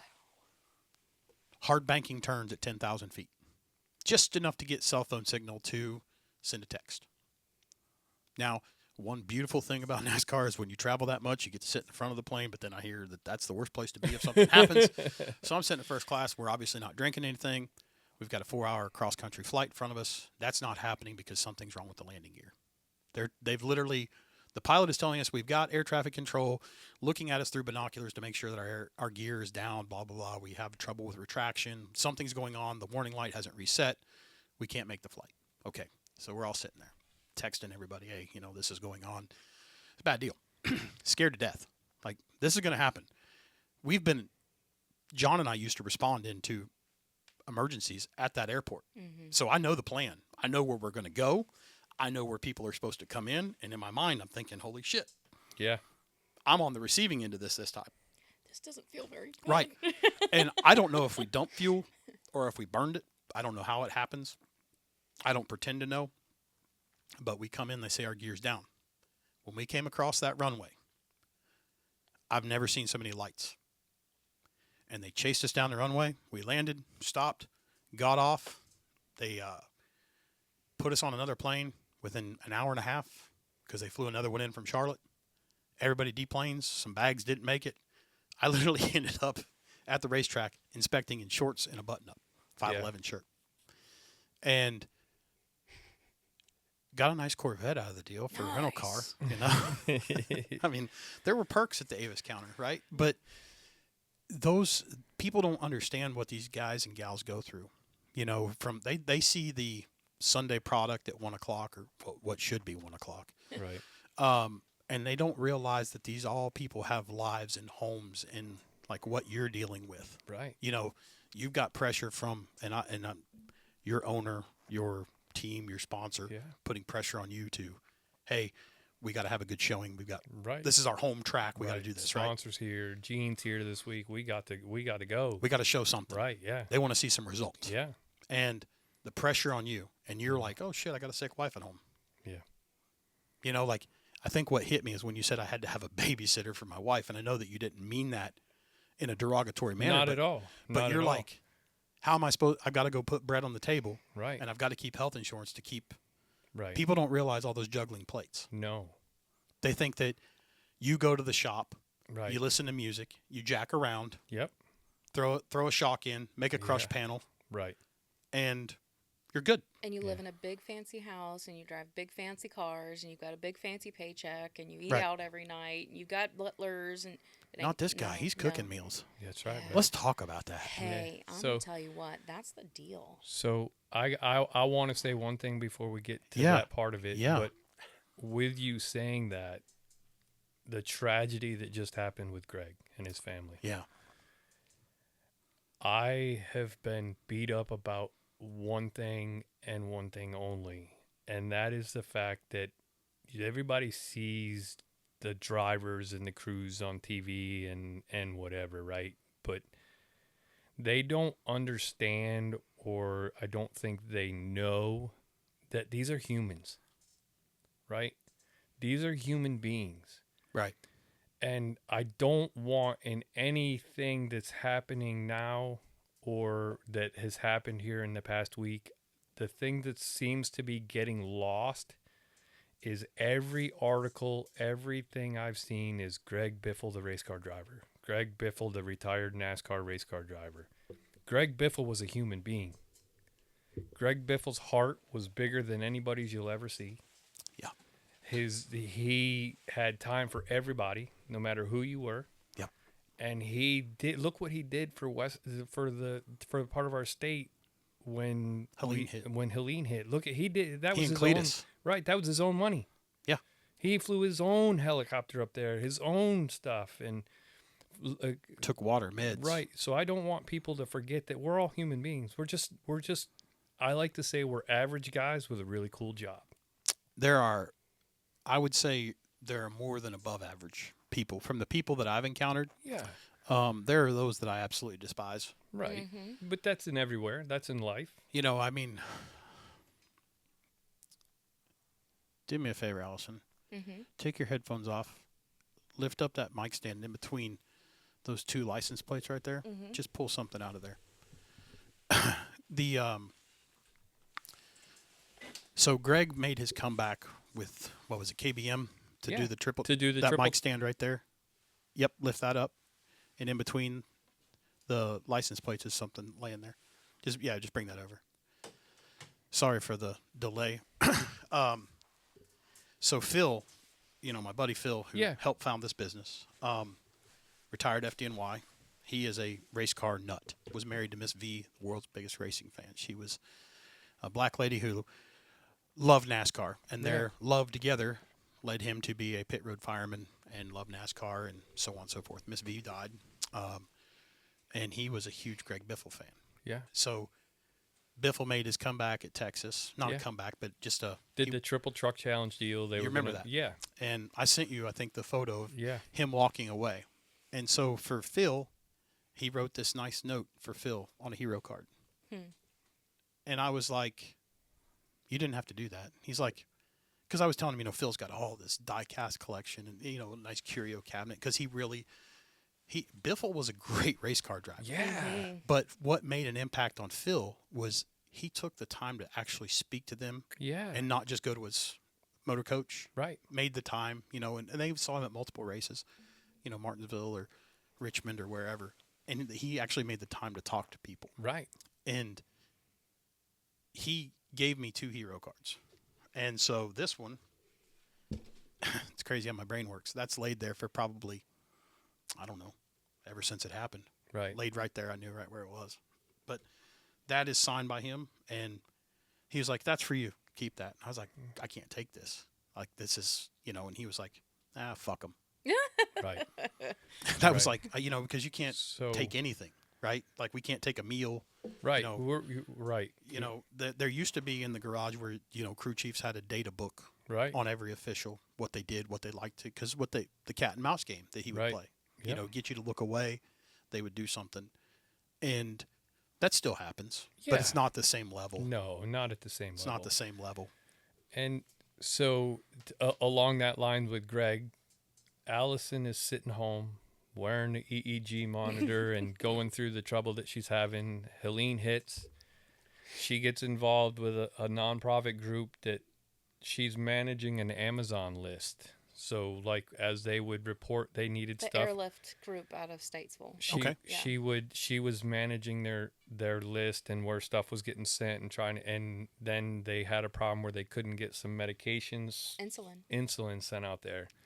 And she said, man, I wish I could get a hold of Greg Biffle. He's going out there all the time. Maybe he would help us out.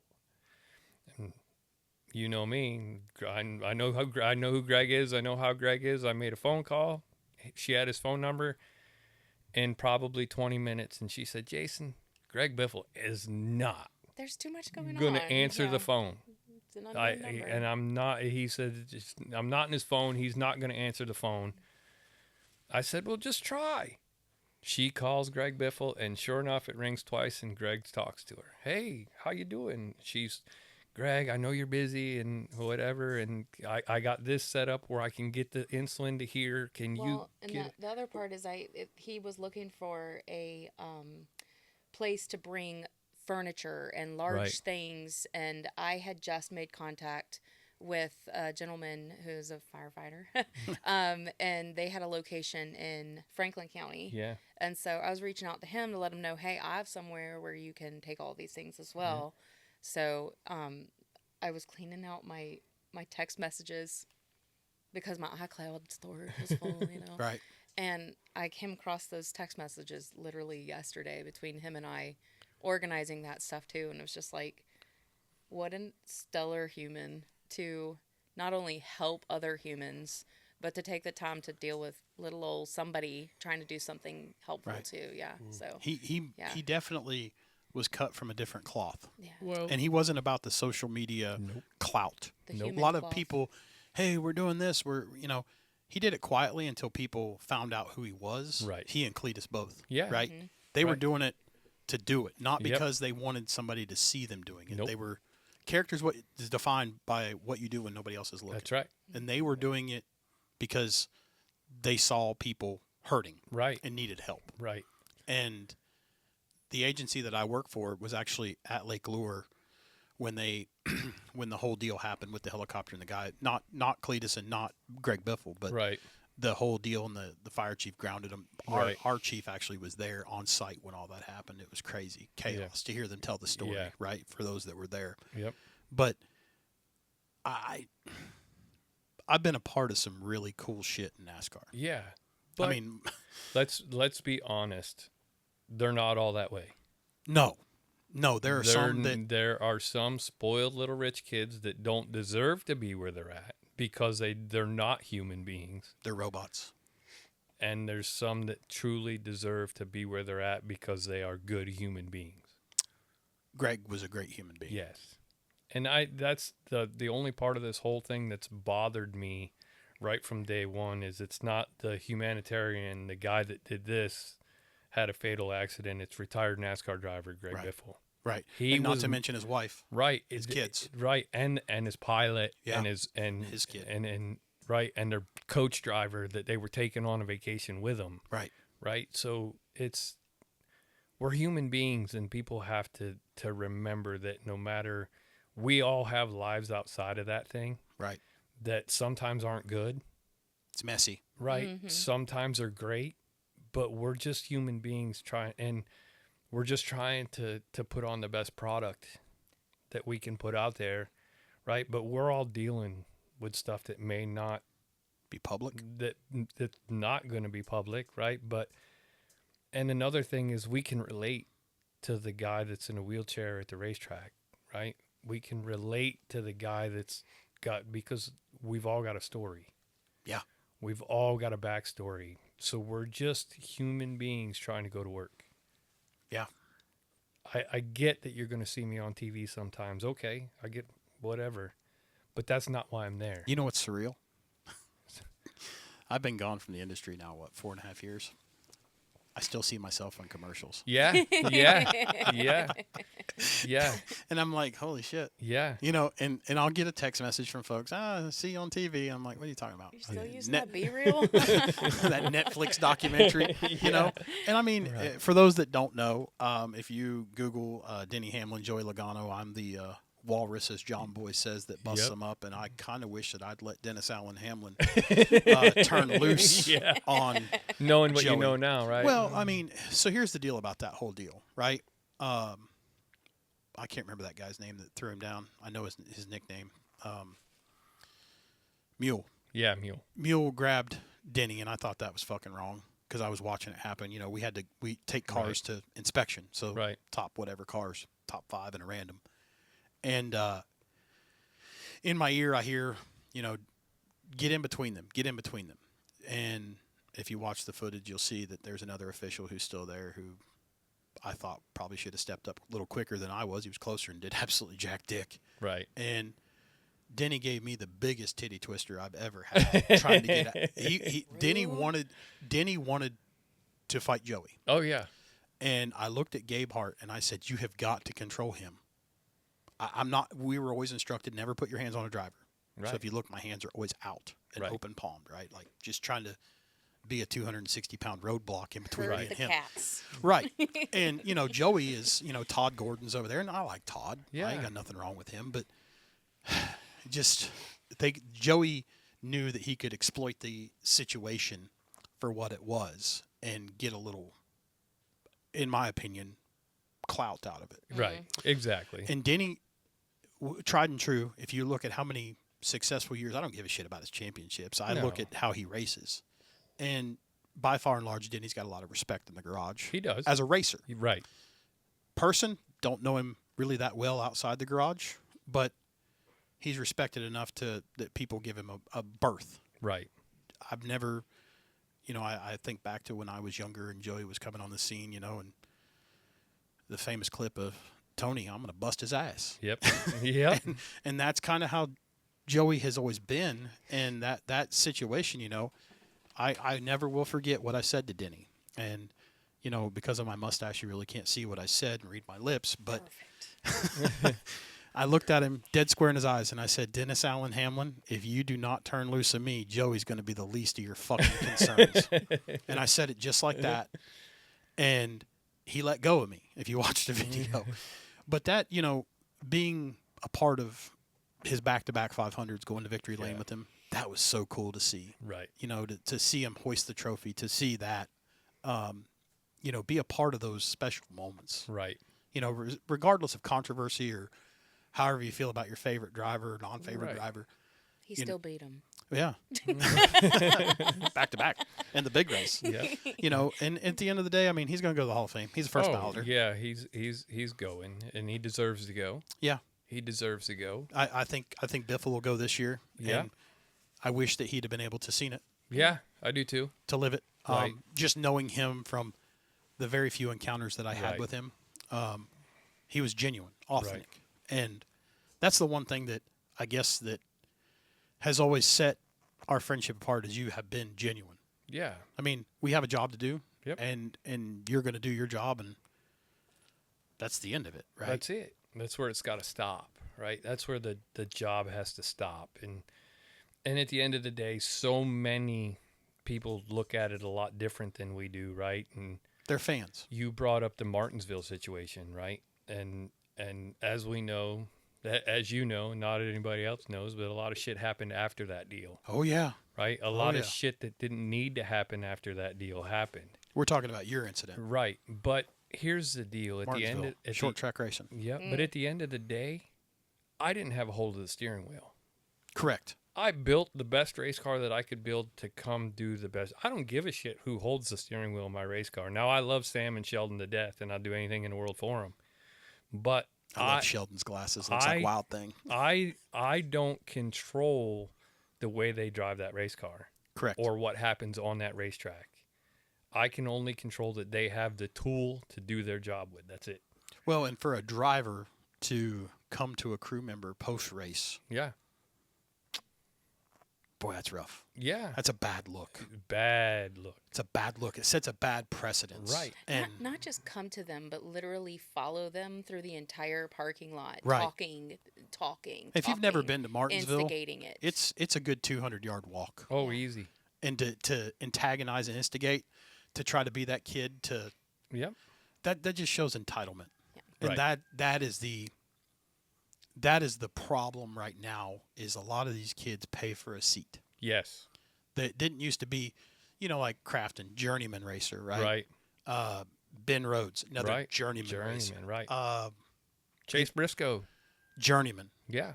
All ththese guys, they've earned their spot. Right.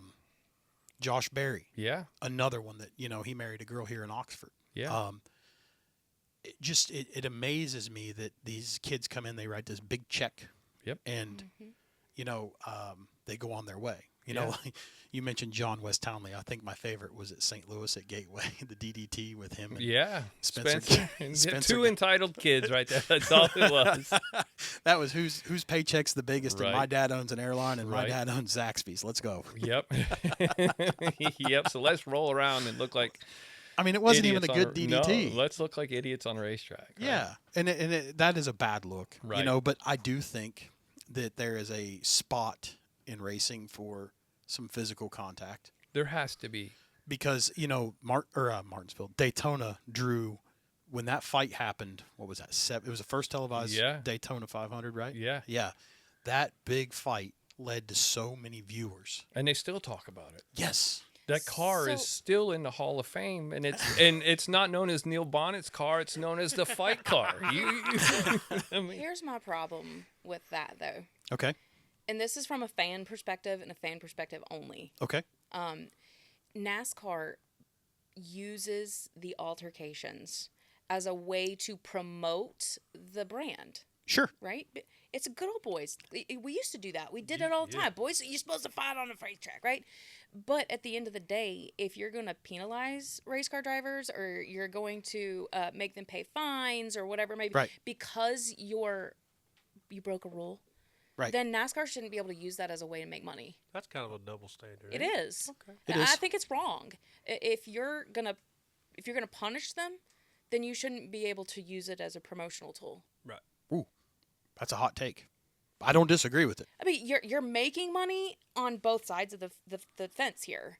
You're Right. promoting and making money, but you're also making money from finding them. So what's your standard? I think that the money. And like I said, that's from a fan perspective only. Yeah, no, that makes sense. I mean, Yeah. I think if I remember correctly, and I could be wrong, willing to be wrong, that the money goes to the Betty Jane France Foundation for fines, and that money Yes. is distributed out, however they see fit as a 501c3. yes. To like, they have a Kids. cause, Right. And I don't know what that cause is. That was way above my pay grade. I Right. just remember hearing about it. And they do that, and a lot of it goes to the Speedway Foundation, where Right. the kids for the unfortunates for Christmas and the So meals. why and, don't we just make the driver write the check to the foundation that's getting the money instead of letting NASCAR be the middleman? The weather's been nice. Like Was your Christmas good, John? New Year's is gonna be better. I said earlier, I'm going to call a spade a spade. No, I think it's crap. It's no, a double standard. It is, and we're speaking as people, not as a Right. representative No, of any sport. none or, at all. You know, I'm speaking from my experience of things. I mean, everybody's always, "Hey, man, I want you to come to the track," and I'm like, it doesn't blow my skirt up because once you see it from the inside, it's like, Right. The luster's gone. well, not only that, right, but like to go see my friend. My friend's in his office. Yeah. He's in his office, He's at right? work. Does that work? I don't need to fuck around with him at his office. Right. Because I don't want you coming to mine and fucking with me. I say the exact same thing to him. I said, yes, it's fun. I get to go. I get to see you at work. I get to see what you do for a living. But I'm going to stay out of your way because if you were to come to the plant and watch me do my job and then try to get involved with me trying to do my job, probably be pretty aggravated with you. Right. So it's fun to see you go to work. Is it fun to sit down after the car's through tech? We got an hour and a half of dead time. Everybody, Right. Is it cool to catch up? Yeah, but you know Yes. what they're wanting to do? I can tell you what Take a that's nap. No, that son of a bitch is over there planning strategy. Yeah. That too. Yeah. That too. I mean, I remember when you were, I think you were working for a Bush team, and you were working strategy for somebody. And I said, "What are you doing here on a Sunday?" We were at an intermediate track. Yeah. And you said, I'm running strategy. And I wanted to say this earlier, but I didn't want to cut you off. I was like, what the fuck are they running strategy for? Like, in my mind. Right. Like, I was like, why the fuck are they running strategy? Like, they're probably going to run 150 laps of this 250-lap race, and they're not even going to fucking, And then, like, what you said all these years later just hit me. When you said, we have a race within the race, we had to do the X, Y, and Z. But in that moment, when you moved up from somewhere, I think you were in a lower series. I'm pretty sure you were. And you came up and you were helping them out. I was like, holy shit, like, he's doing it. Yeah. Like, this is his moment to come up. Right. And instead of, like, pissing on your moment, I'm like, in my mind, I'm like, why is he running strategy? It didn't make sense. Right. But look at you now. Yeah. Look at where it's taken me. Right. And everybody can.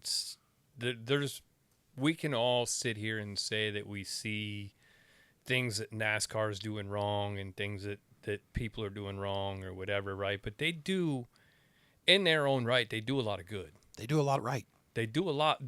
I believe that they do a lot more right than they do wrong in certain aspects of what they do. Right. But and that's what they're all human beings, right? They're all human beings. They've all got a boss to right, answer to. We're gonna make mistakes. Everybody has a boss that it doesn't. Maybe we don't like what they have to say or like what they have to do, but they have people to answer to, and that's what I like about it. Is that I have been able to maintain relationships outside of that garage with people that have come and gone, and because they were human beings just doing their job, and I'm a human being just doing my job. I met some. I mean, after I got out, there was I can't remember his name now. So when you dust off all this stuff, Marshall. Oh yeah, Marshall. Yeah. He invited me to go to Hawaii to his place. He's like, "Hey man, now that you're out of the garage, you want to go to Hawaii?" I'm like, I've been to Hawaii. I've golfed in Hawaii. I'm good. He's like, no. You bring everybody you want and come out and you can hang out at my place. I'm like, what? You have a place in Hawaii? Yeah, man. This is what I do for fun. Yeah. I worked alongside this guy. I shit you not. For 5 years. Had no idea. He never took a check. Oh. He was there on his own dime, paid for his own hard card, and was there. Yeah. He loved racing that much. Yeah. That dude. Yeah. And it was after that I was out, and he was like, hey, you can come. And I was like, man, the gesture alone was Right. enough. Like, Yeah. to think that I was worthy enough to, like, Right. hang out with him in Hawaii, right? Never took the trip, but what a genuine person. Right. And I have learned that, God love Mr. Wayne Otten. I love Wayne. I love Buster. I love that whole family. They'd been a part of that garage. You were a thorn in his side for a while. For a while, I was. I was. But Wayne retired. Yep. And they called him back to do the to drop the green flag at the vintage race in Watkins Glen. And that man made it a point to come find me and give me a hug and tell me he was proud of me. This is the first year, I believe, I'd have to go back and look at text messages, that he didn't wish a happy birthday. Every inspector He called every crew chief. When I was a crew chief, he called every one of us, sang his little song about country ham and bacon and Yep. hot damn, it's your birthday or whatever every day. fried chicken, country ham, it's your birthday, Yep. hot damn, yeah. And Wayne was hard to work for. Yeah, but he was doing his job. He was doing his job, and he ran a tight garage. Yes, he ran a really tight ship. Another guy that I used to room with on the road, Eric, has moved up. Yeah. Kid from Wisconsin. I hacked his phone one time. This is Pocono. Yeah. He left his phone unlocked, and this is right when the facial recognition came out, and so I put my face in, and I held that for a year and a half.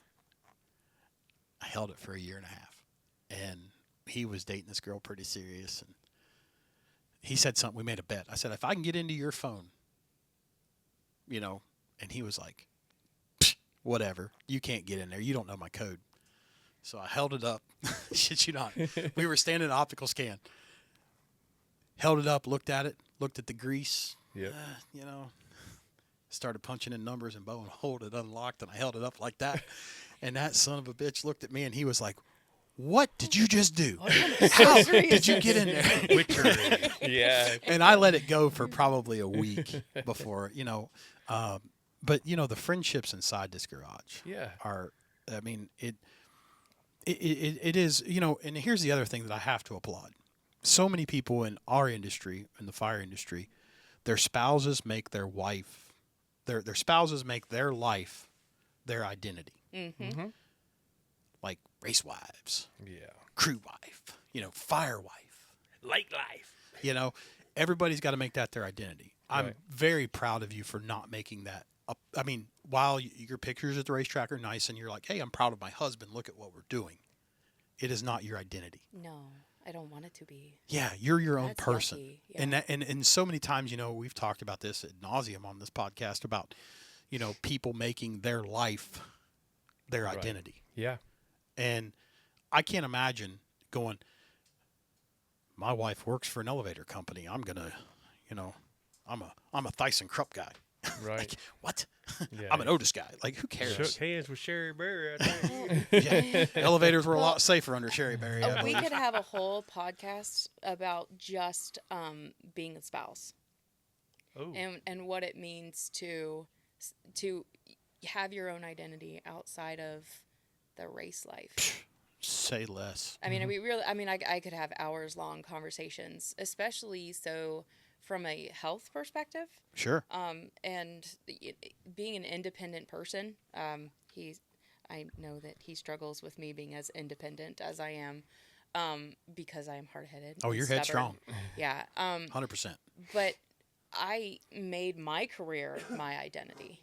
And then when you become dependent solely on your spouse Right. and you lose your job, you quickly understand that your identity literally is you, not what you do or what hobbies you have, Right. or whatever. It's literally what you are.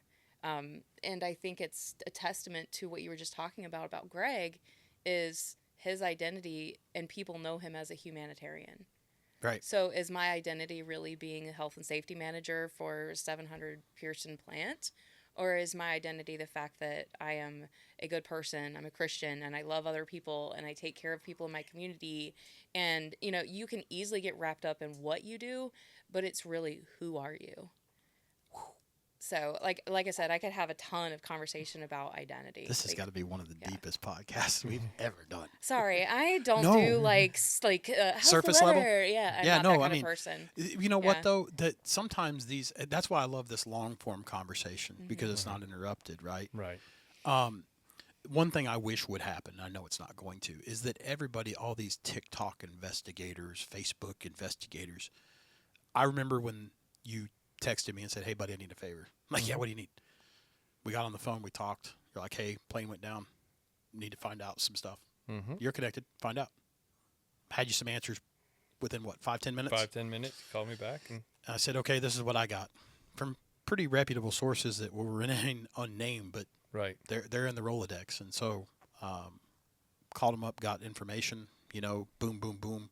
But I wish people would stop their investigating and let the professionals do their thing. job. Yes. A guy, I saw a thing on my feed the other day where a guy flew a drone over the path of, and I'm like, dude, Stop. like, first off, it's not your place, right? Right. It's like a fatal fire. Like, it's Right. not your place. No. Let the fire marshals do their job. You don't need to get out here getting clicks and likes. That's not, Right. That's what we've come to as a society. Right. Everything's got to be about the click, the like. And who got there first? Yeah.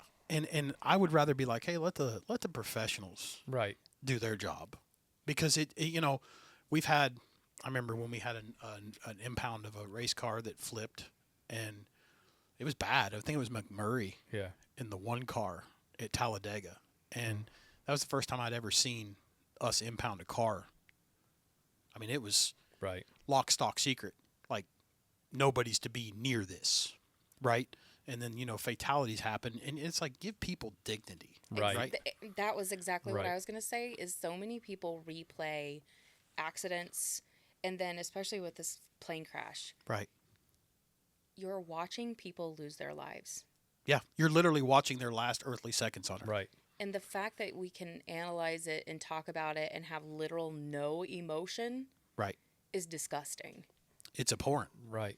We've lost our humanity in social media. We've lost our humanity in clicks. We've lost our humanity in needing to be important or needing to be first. And that's the other part of identity. Right. If so, it's just that's And we it's can gross. we can sit here and not like how NASCAR as a group does something, right? We can not like how NASCAR as a group does it, but I promise you right now, myself could pick up our phone and call Mike Helton if we needed something, and he'd figure out a way to make it happen. Yep. If Seen it firsthand. And if I needed to call Steve Phelps because something wasn't right or I needed something, he would be the first to help.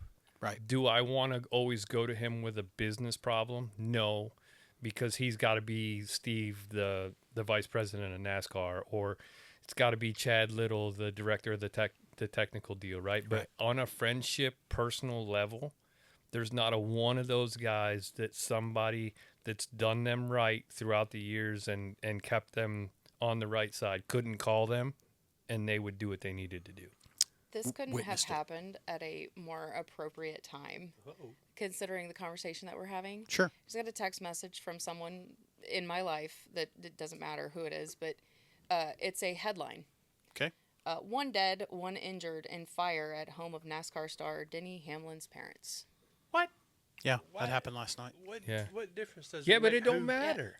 Whose parents it was? Right. Some It was tragic humans. shit happened. And It was human beings. There was a human life involved, and that's the point I was just trying to make is why is that the headline instead of we had a horrible fire last night and humans lost their lives. Nobody cares how you live. They stick on how you die. Yeah. Right. Yeah. And that's Right.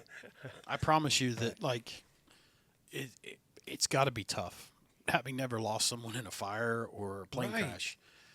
But There's a human level. Like those grandkids yeah. just lost grandparents. Right. But at the end of the day, Jeremy, we lost a friend. We did. We lost a friend. Somebody that actually gave A shit about who we were and what we did.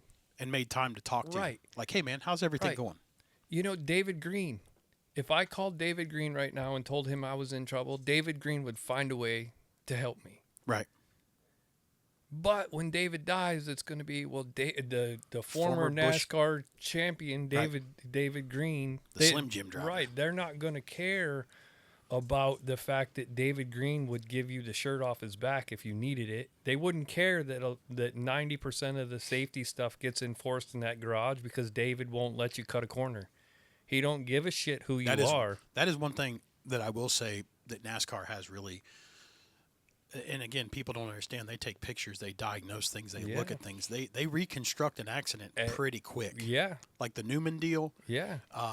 Golly, what a shit show that was to Right. watch happen. Just all these different things. Right. They don't see what and he is the guy. Yeah, he's that guy. You know, he is the guy.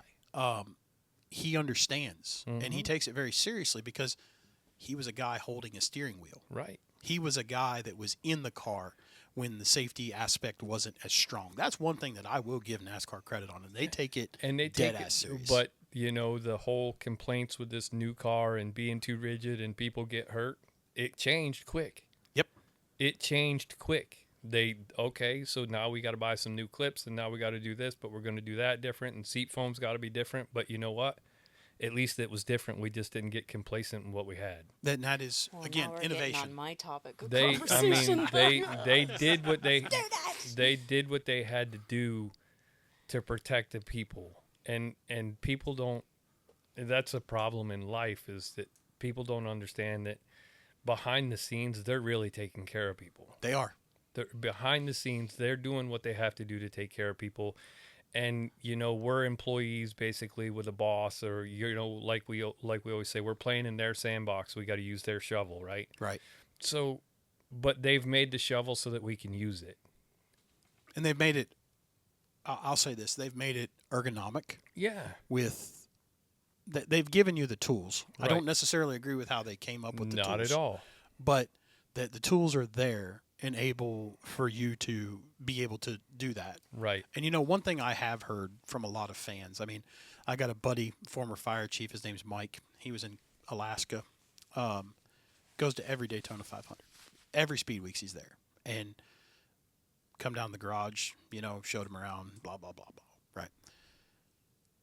He looked at me and he goes, you know, this is like the modern day gladiator. Yeah. I said, what do you mean by that, Chief? And he says, well, this is a environment where we want to see people do superhuman things. Yep. Because you look out at turn 4, in between 3 and 4 in Daytona. We all know what happened. Yep. Right.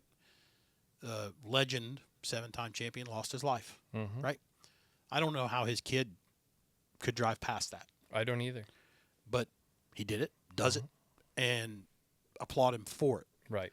But there is the aspect of like people want to see people do things they can't. Right. That's why Tiger Woods in golf, Bryson DeChambeau Yep. are superhuman, because they can do things that the average person can't. Which in turn is why they get idolized, and which in turn is why that's the only thing they're known for post Correct. life. Correct. You So- know, it is- Funny story about that.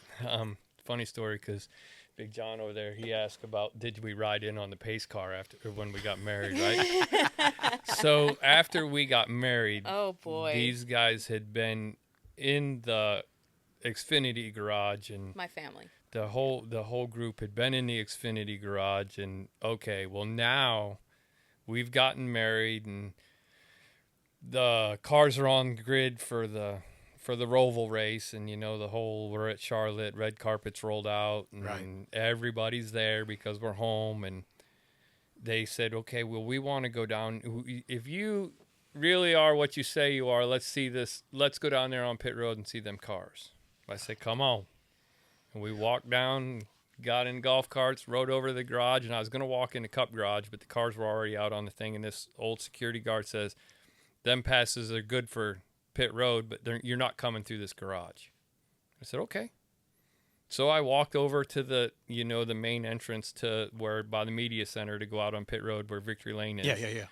And first person we run into is Monica Palumbo, and she sees us in her wedding dress and me, and now she wants to interview us. It's up on the big screen. Yep.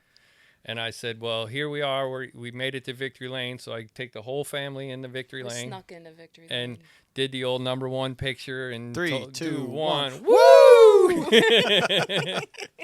And then we walked out on pit road, and they got the red carpet laid out behind the cars, and Chad was out there, and Probst Mr. is out there, Hendrick. Mr. Hendrick's out there, Mark Robinson, who was running for public office at the time, is out there. Great guy. So I take these guys out, and we walked all the way down the red carpet, and we shook All Roger. of the officials did this number too. Every one of the officials, they all shook my hand and said, just, we didn't see you, keep digging, right? Right. And so her brother gets her picture taken with Mr. Hendrick and Mark Robinson, and her mom's, they're all just Starstruck. hammered, and the people that they're meeting and the people that they're seeing, and they're walking down the Cup race and couldn't believe that it was actually happening, but it was like a superhuman thing to them, Right. right? They weren't supposed to be there, but it was really, really cool. Right. But And- this is our office. And to me, I'm just at another day at work, right? I'm Right. just at another day at work, and Do you know how intimidating it is, though, when you just met somebody and you've never been on the inside of a NASCAR track, period, ever? You've been on the outside. You kind of walked through the garage a little bit before as a fan.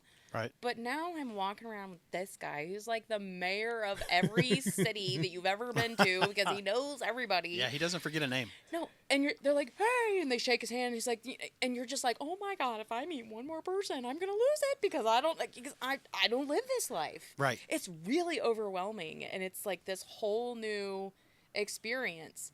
And then you live with them for a couple years, and then everybody starts knowing your name, and they recognize you without him, and it's like, Right. whoa, no, I'm not doing this. I'm behind the scenes. You don't know who I am. Like, Just let me live. yeah. So yeah. It's, Right. so Small town girl, we ain't doing this. so no, thank you. in that light, I'll tell him to listen to this podcast. But you remember Tamarcus, Oh, yeah.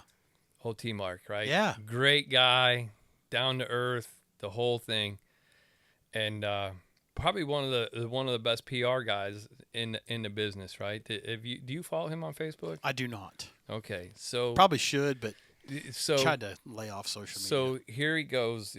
Tamarcus, he's a big personality, right? You know how he walks through the garage and everybody knows. Well, he disappeared. He disappeared off from social media for a while. Hadn't seen him. I was like, man, I should probably text Tamarcus and make sure nothing's wrong, but I don't want to bother him if something's going on. I know he was having problems and whatever. And well, then all of a sudden, just before Christmas, pops up on his social media.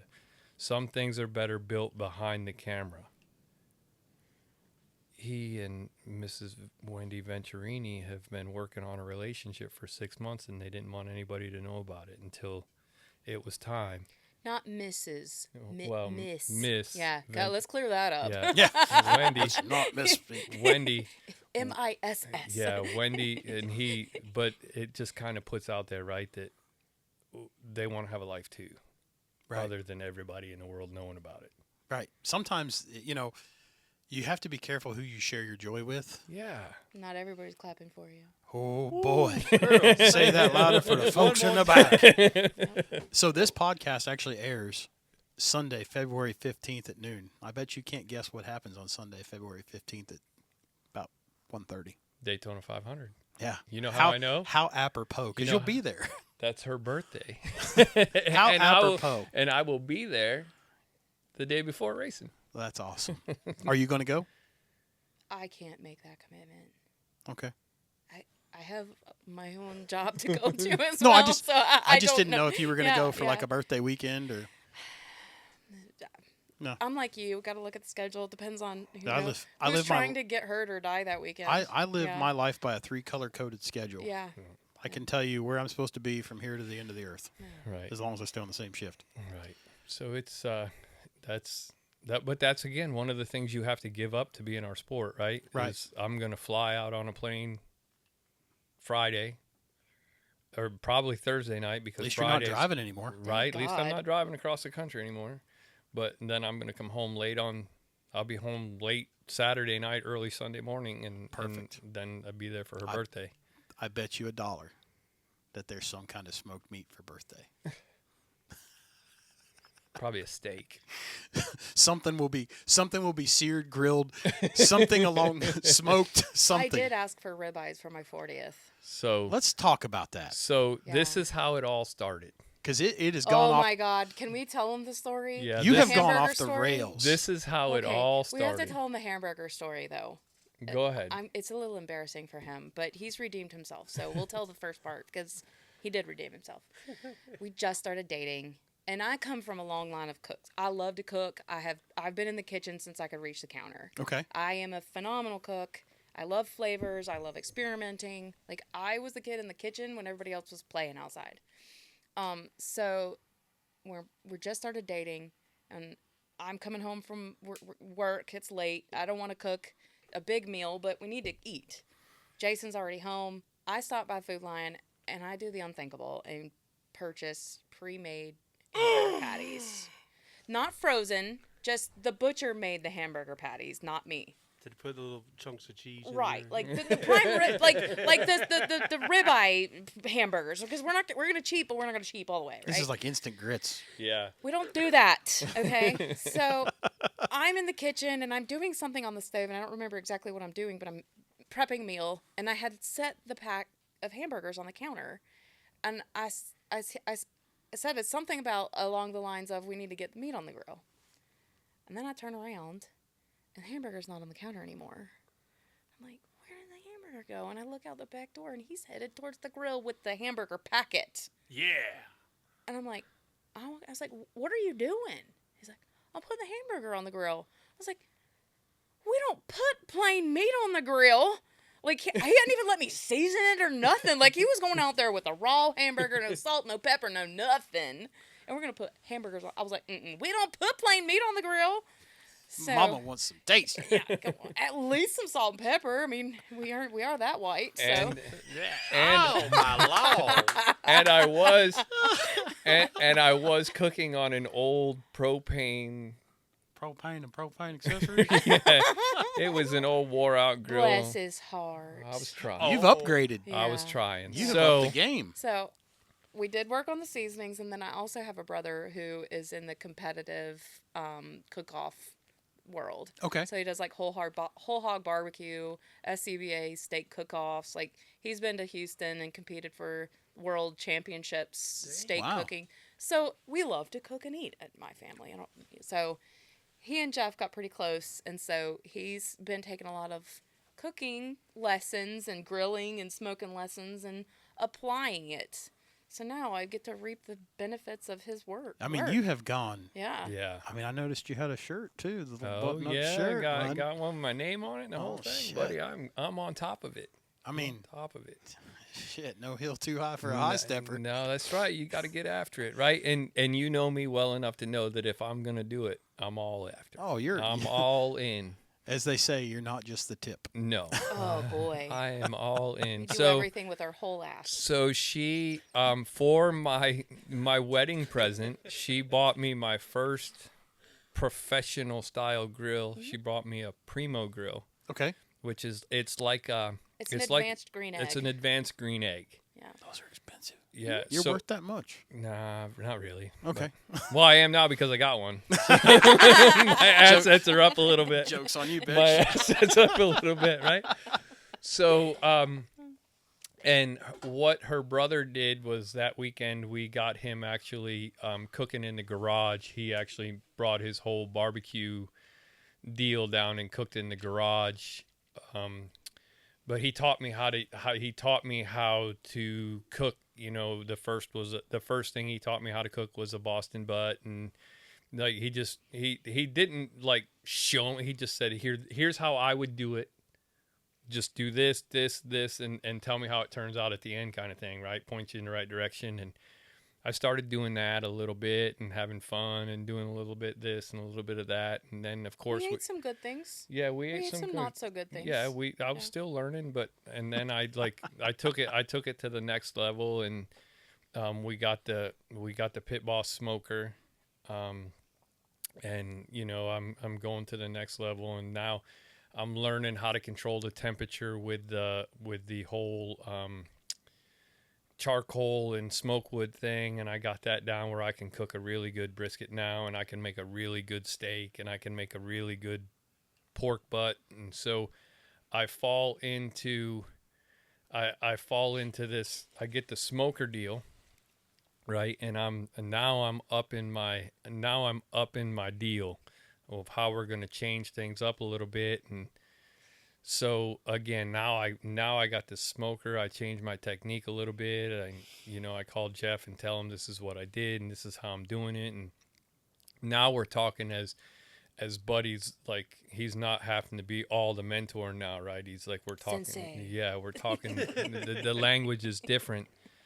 So that's been a ton of fun, is learning that. But then I couldn't just keep doing a pork butt or a brisket or a prime rib or whatever, right? So she has to go to one of her doctor's appointments, and I have to wait for her for 2 hours or pick her up after she's done.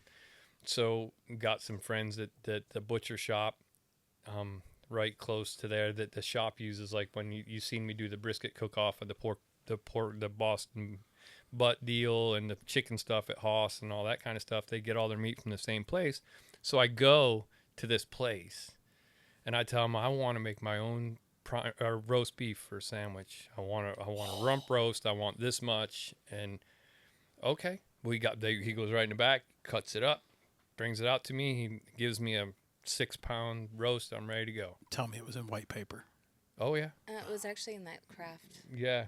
butcher paper. Yeah. Yeah, the real stuff. So he No bullshit. So Right. he says, "What are you gonna do with it?" And I told him, I said, "I'm gonna go home and I'm gonna make this some roast beef that I can put on a sandwich." He's like, "Have at it, buddy." I think he was doubting me a little bit. I went home that night. I seasoned that stuff up just the way I thought I wanted it and felt I wanted it, and I dry aged it now.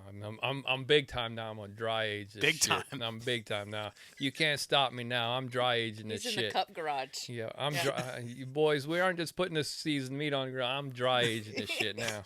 Mama taught you right. That's So right. so I dry age this shit up for 3 days, and I fire up the old Pit Boss and I put her to work, right? And I get that thing right where I think I want it and right when I'm done. And so now I let it dry age for 3 days. And so you know why I had to let it dry age for 3 days is because that was the length of time I wanted. But that was also the length of time it was going to take the Amazon guy to bring me the sandwich meat slicer that I had to order. Thank you, Mr. Bezos. What happens when you look and it says your package is in Tennessee? Like, the fuck? No, that ain't happening. That shit ain't happening. So I cook it up. I let it sit and rest like I'm want to do and supposed to do, and cut that shit up and we made sandwich meat out of it. And the same night that we made sandwich meat out of it, we made roast beef Reubens. Oh, Jeremy, that shit was good. You're making this fat guy fat. That shit I feel was like I gained good. 5 pounds just by this conversation. Hungry. So- Oh my Come on God. over, Statesville. So Golly. that was great that we that I did that, and then I dry aged some steaks, and I've tried, you can cook a good steak on a charcoal grill, and now I'm mixing and matching. Okay, we're gonna start the charcoal grill. I'm gonna cook it out there for just this long on each side, and then I'm gonna put it in the smoker for that long, and I'm gonna make some over the top chili here now. So I got the chili going, and I gotta have cast iron, so I go to the vintage store and buy cast iron Dutch ovens. We're in it, bud. Have you seen the guy on TikTok, the Carolina cast iron guy? Mm-hmm. Have you seen that? Mm-hmm. He polishes. Yeah. That shit is a mirror. They took a Pit Boss griddle, and buffed it to a mirror. Yeah. I mean, Yeah. and I mean it's reasonable. It's like $250, but he goes I in. can do that. I mean, it's But it I was can do that.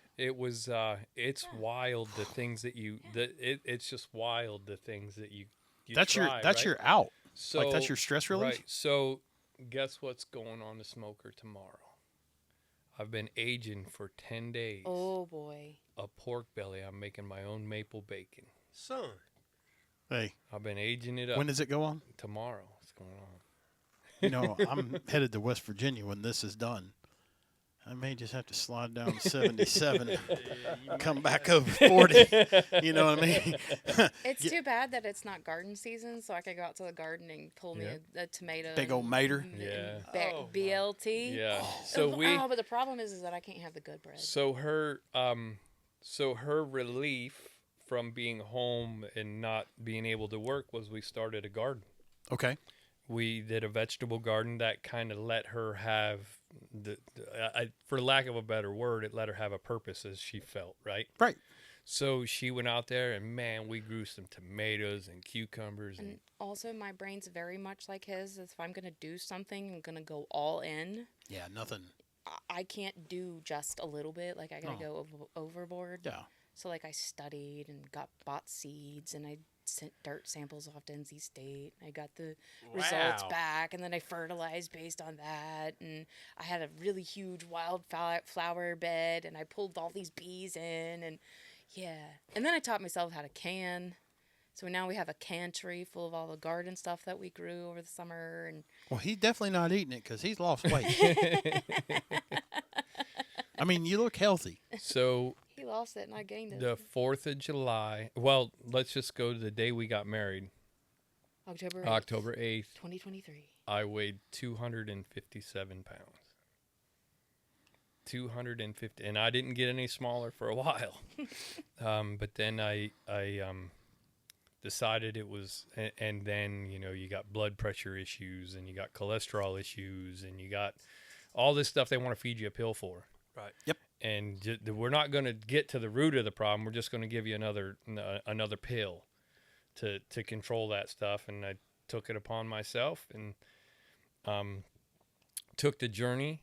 And now I'm 100. I can say today that I'm 185 pounds. You look phenomenal. Right on, Yeah, brother. and No I homo. but I feel like a human. I feel I bet like, your knees thank you. oh my God, my knees Your thank me, back. my back thanks me, my body thanks me, my cholesterol thanks me, my blood pressure thanks me, my blood sugar level, How about your mood? 100% different. So they say that sugar attacks the same receptor in your brain as heroin. It does. I don't know if That's it's why true. they put sugar into McDonald's French fries. I've heard that. They're addictive. You know, when we were kids, it just used to be fries, like potatoes cut up, Right. salt, beef tallow. Yeah, That's what they're fried in. Yeah.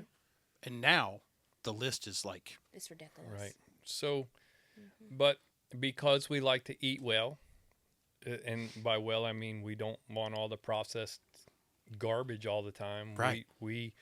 You will very rarely ever find us eat something that we haven't cooked in the kitchen or somebody hasn't cooked in their kitchen. We don't do the going out That's to dinner all the time. And, That's another reason we're gardening and doing stuff like and when we, I don't have to check a label when I'm the one who filled the jar. Right. Exactly. ooh, and I know what I grew, and I knew what went on those vegetables, and I'm the only one who's touched my food from start to finish. You don't have all them And I buy- hydroxides or nothing Right, like that. right. And I buy all my beef from my friend who grows her Angus cows in West Jefferson, and I No red dye 40 there. exactly. None. So like It- my beef was raised an hour from my house, right? Hell so, yeah. and I know who raised it, and she's the president of North Carolina Angus Association, so you know it's good beef too. So Right. and she does regenerative farming. Does she on like her sell her farm. beef? Does Yeah. she? Yeah, What- Carson what's- Family Farm. What is And it again? Carson Family Farm. All right, are they on the interwebs? Yeah. On Facebook, she's Carson Family Farm Meats. Yep. You can order online as well. They have local chickens Shout that out. they're Yep.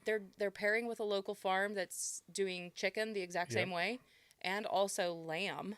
Yep. And then I think the next thing I'm gonna get from her is the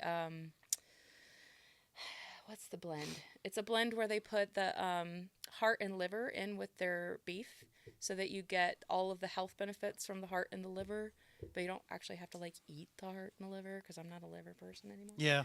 So yeah, Well, it's I high- think it's called the Ancestry Blend. Yeah. But yeah, their beef is phenomenal. Like everything might as well be it's choice plus. Right. It's that, which is like just under prime, and Well, I it's mean, phenomenal beef. That whole grading system is much like the food scale system for me. Like when they said you had to have so much of this, so much of that. We didn't used to eat breakfast as a people. Right. You know, like we didn't eat that. Like it wasn't 3 meals a day. Right. It was, you know, our bodies are not designed to eat that much all the time. Right. I mean, I work with some of the eatingest fools you've ever met. Get your rig check done, no calls, 8 o'clock. We're either eating Hardee's, Bojangles, McDonald's, Waffle House, or Cracker Barrel. Don't do that. I don't. I try to eat 1 meal a day. We usually cook the evening meal, supper. Right. But I can't. You know, every now and again, oh man, a biscuit sounds good, but I just can't get down with this whole. If you need a biscuit recipe, I've got my own, so I can give it to you. If you want to eat a biscuit, at least make your own biscuits. Oh, I love making biscuits. okay. I like making biscuits. Before I had to go gluten free, like I was the queen of biscuits. I love biscuits. Love good honey on biscuits with fresh butter. Yeah. Whew. So Get out of town. and another I'm getting hungry, y'all. another thing that people don't understand is and that this farm they use every bit of their beef, even for a byproduct. Like I know that you and your wife do the bee stuff and all the honey stuff and like that, but she does it with the beef tallow because it's really good for you too. Yeah, So it's natural. She has they do basically the same stuff that you make out of honey. Yep. They make out of beef tallow. That's crazy. It's good stuff too. That's crazy. Yeah, it's all I just natural. wonder. I see that like all these restaurants are starting to change their tunes on all these seed oils. Because they're horrible for you. Yeah, but it's easy. It's like the high fructose corn syrup. Right, but it's easy to get. it's very cheap. It's Why rare. does everybody, when you go to your local short track, why does everybody race a Chevrolet? Because it's easy to get. Everybody has one. Oh dang. You don't Shots ever go. fired. You don't, but and that's fair. just it's if you go look, there's no old Ford Torinos around, but there's a million old Ford Impalas or Chevy Impalas around, or Chevy Monte Carlos around, or Malibus. It's the easiest thing and the cheapest thing to get. Nobody wants to get what's hard to get. I never thought of it like that. Nobody wants to go look. And if I race a Chevrolet, right? If I race a Chevrolet and I break a water pump, guess what? Everybody's got a water pump, Right. right? It's easy for everybody to do. We've got some technical difficulties here. Yeah, we are. There you go. That fix it. Yeah. Broke it. Sorry about that. So Mic it's- stand came loose. It's easy. It's easy for everybody to get. And as human nature, right? You want the easiest thing to get. we are the craziest creature on the face of this earth. If you want to fry French fries inside, what are you gonna do? You're gonna go get some vegetable oil. That they're gonna tell you is vegetable oil. You don't know what it is, Right. and put it in and fry some French fries. Well, it's like I was mind blown. Prepackaged French fries. Where did we eat at? We ate at a KFC somewhere. There was a KFC Taco Bell. Oh, the one we had, the one that cost $30 to eat. Yeah. So I was thinking about a biscuit. I'm not gonna lie to you. Okay, fat kid. So looked Same. at they had a packet of what I thought was honey. Look at that next time you go to KFC, if you do. I don't eat. It says honey sauce. Uh-huh. It doesn't say honey. It says honey sauce. Sauce. Yeah. What is honey sauce? Somebody explain that to me like I'm 6 years old. Yeah, right. And then you like look at all these other things. And the one thing that I did learn from a nutritionist was that the natural flavors can be anything.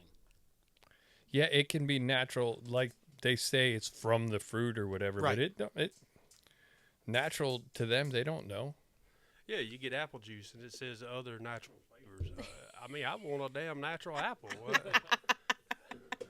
So that's another thing I did. I got from an estate sale. They had a fig tree and a pear tree that the owners now are leaving behind.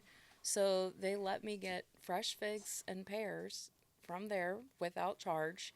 And I went home and I made preserves out of it, canned it, ma'am. and saved it. Preserves. Yeah.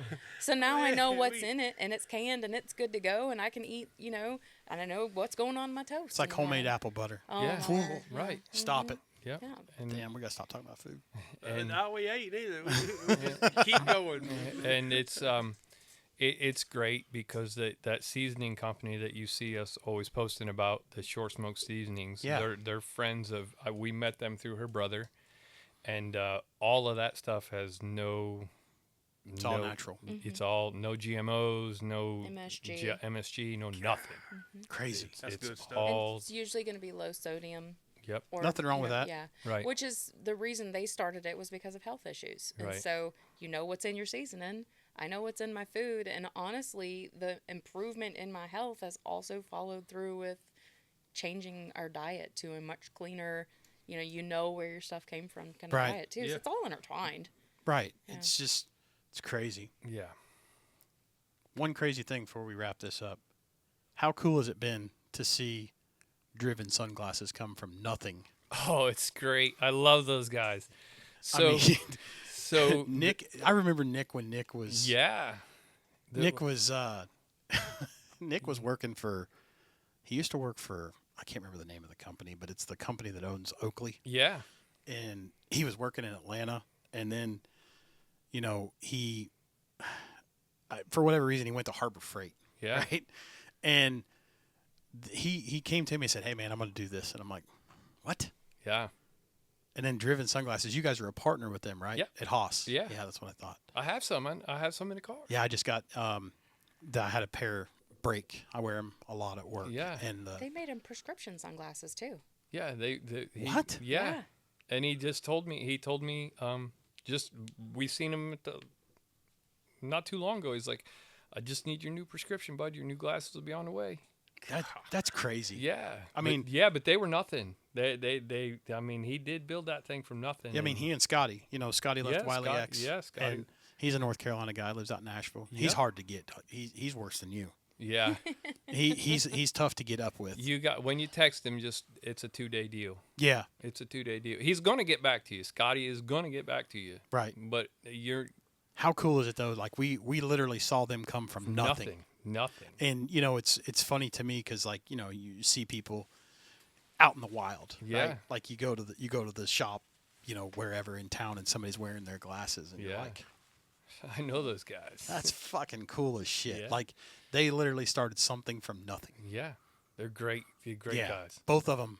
Both of them. I mean, I remember when Nick needed some hot passes to come in the garage. Yeah. He wanted to go to some races, and helped him out because Yeah. that was part of the deal. And then now he's got his business, and Yeah.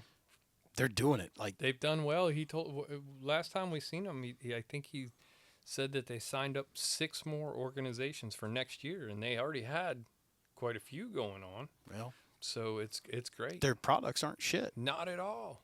I mean, I don't know. I got something on my lenses, and it did something to the gold. Yeah. And I sent him a picture, and he's like, "Did you get anything on?" I was like, "I don't know if I did.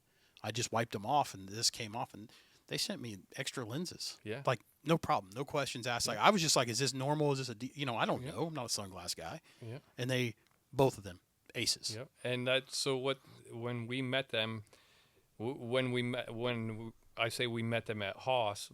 So they came to Haas, the trailer at Daytona, with their catalog, and they're like, pick out whatever you want.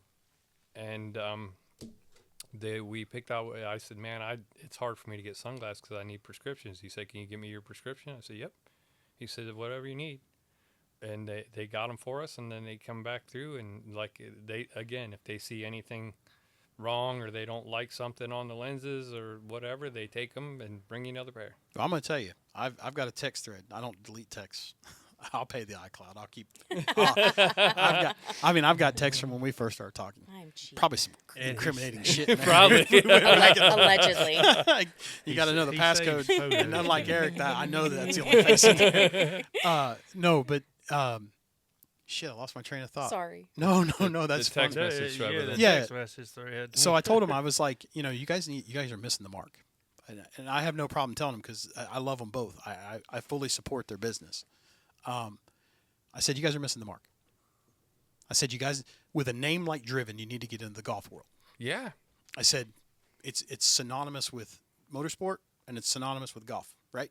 Get into golf shops, get some sunglasses, market them as Albatross, Bogey, Birdie. Right. Yeah. I said, I want fucking royalties on it. I've got the text messages saved. So I sent him a list of names like this long. So what I've been thinking about telling them is that, obviously I live with the safety lady now, and Nancy Osha. and I'm going to tell you right now that Scotty probably listens to this, I'd imagine.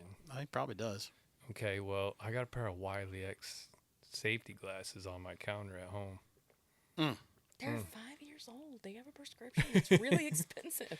So I can want make it. I want him to get into the safety glass world.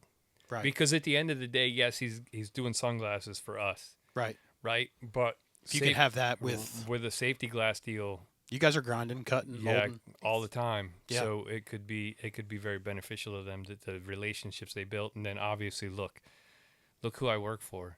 Yeah. You think he has any connections to get some safety glasses sold? Yeah.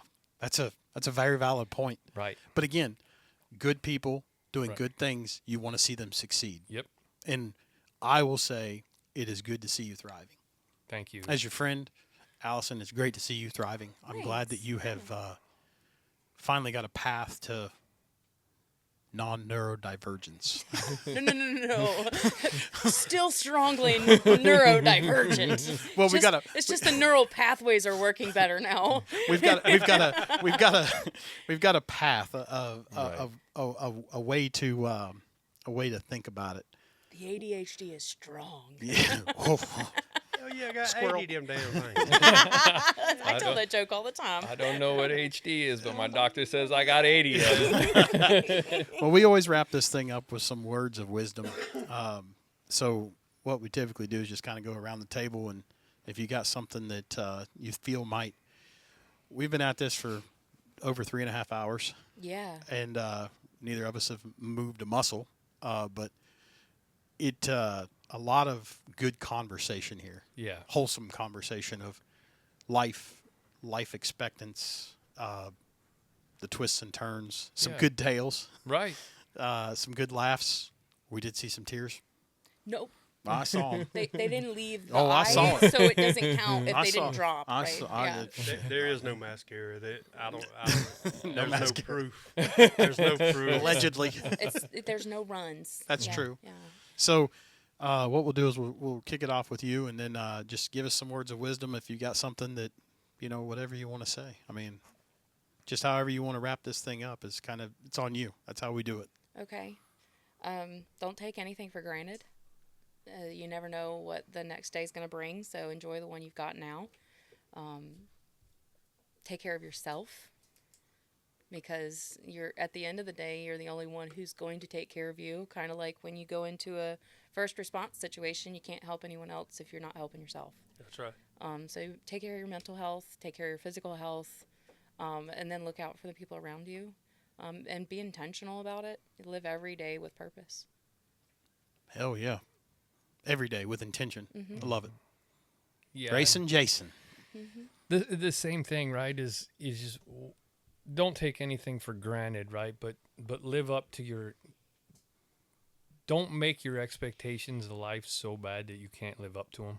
Manage them, right? And you can only count on yourself at the end of the day, but the people around you are really there to help you, right? And you got to understand that the people around you are gonna help you, and you know, if you can remember to take care of everybody that's around you, but first, you can't be any good to them if you're not good to yourself.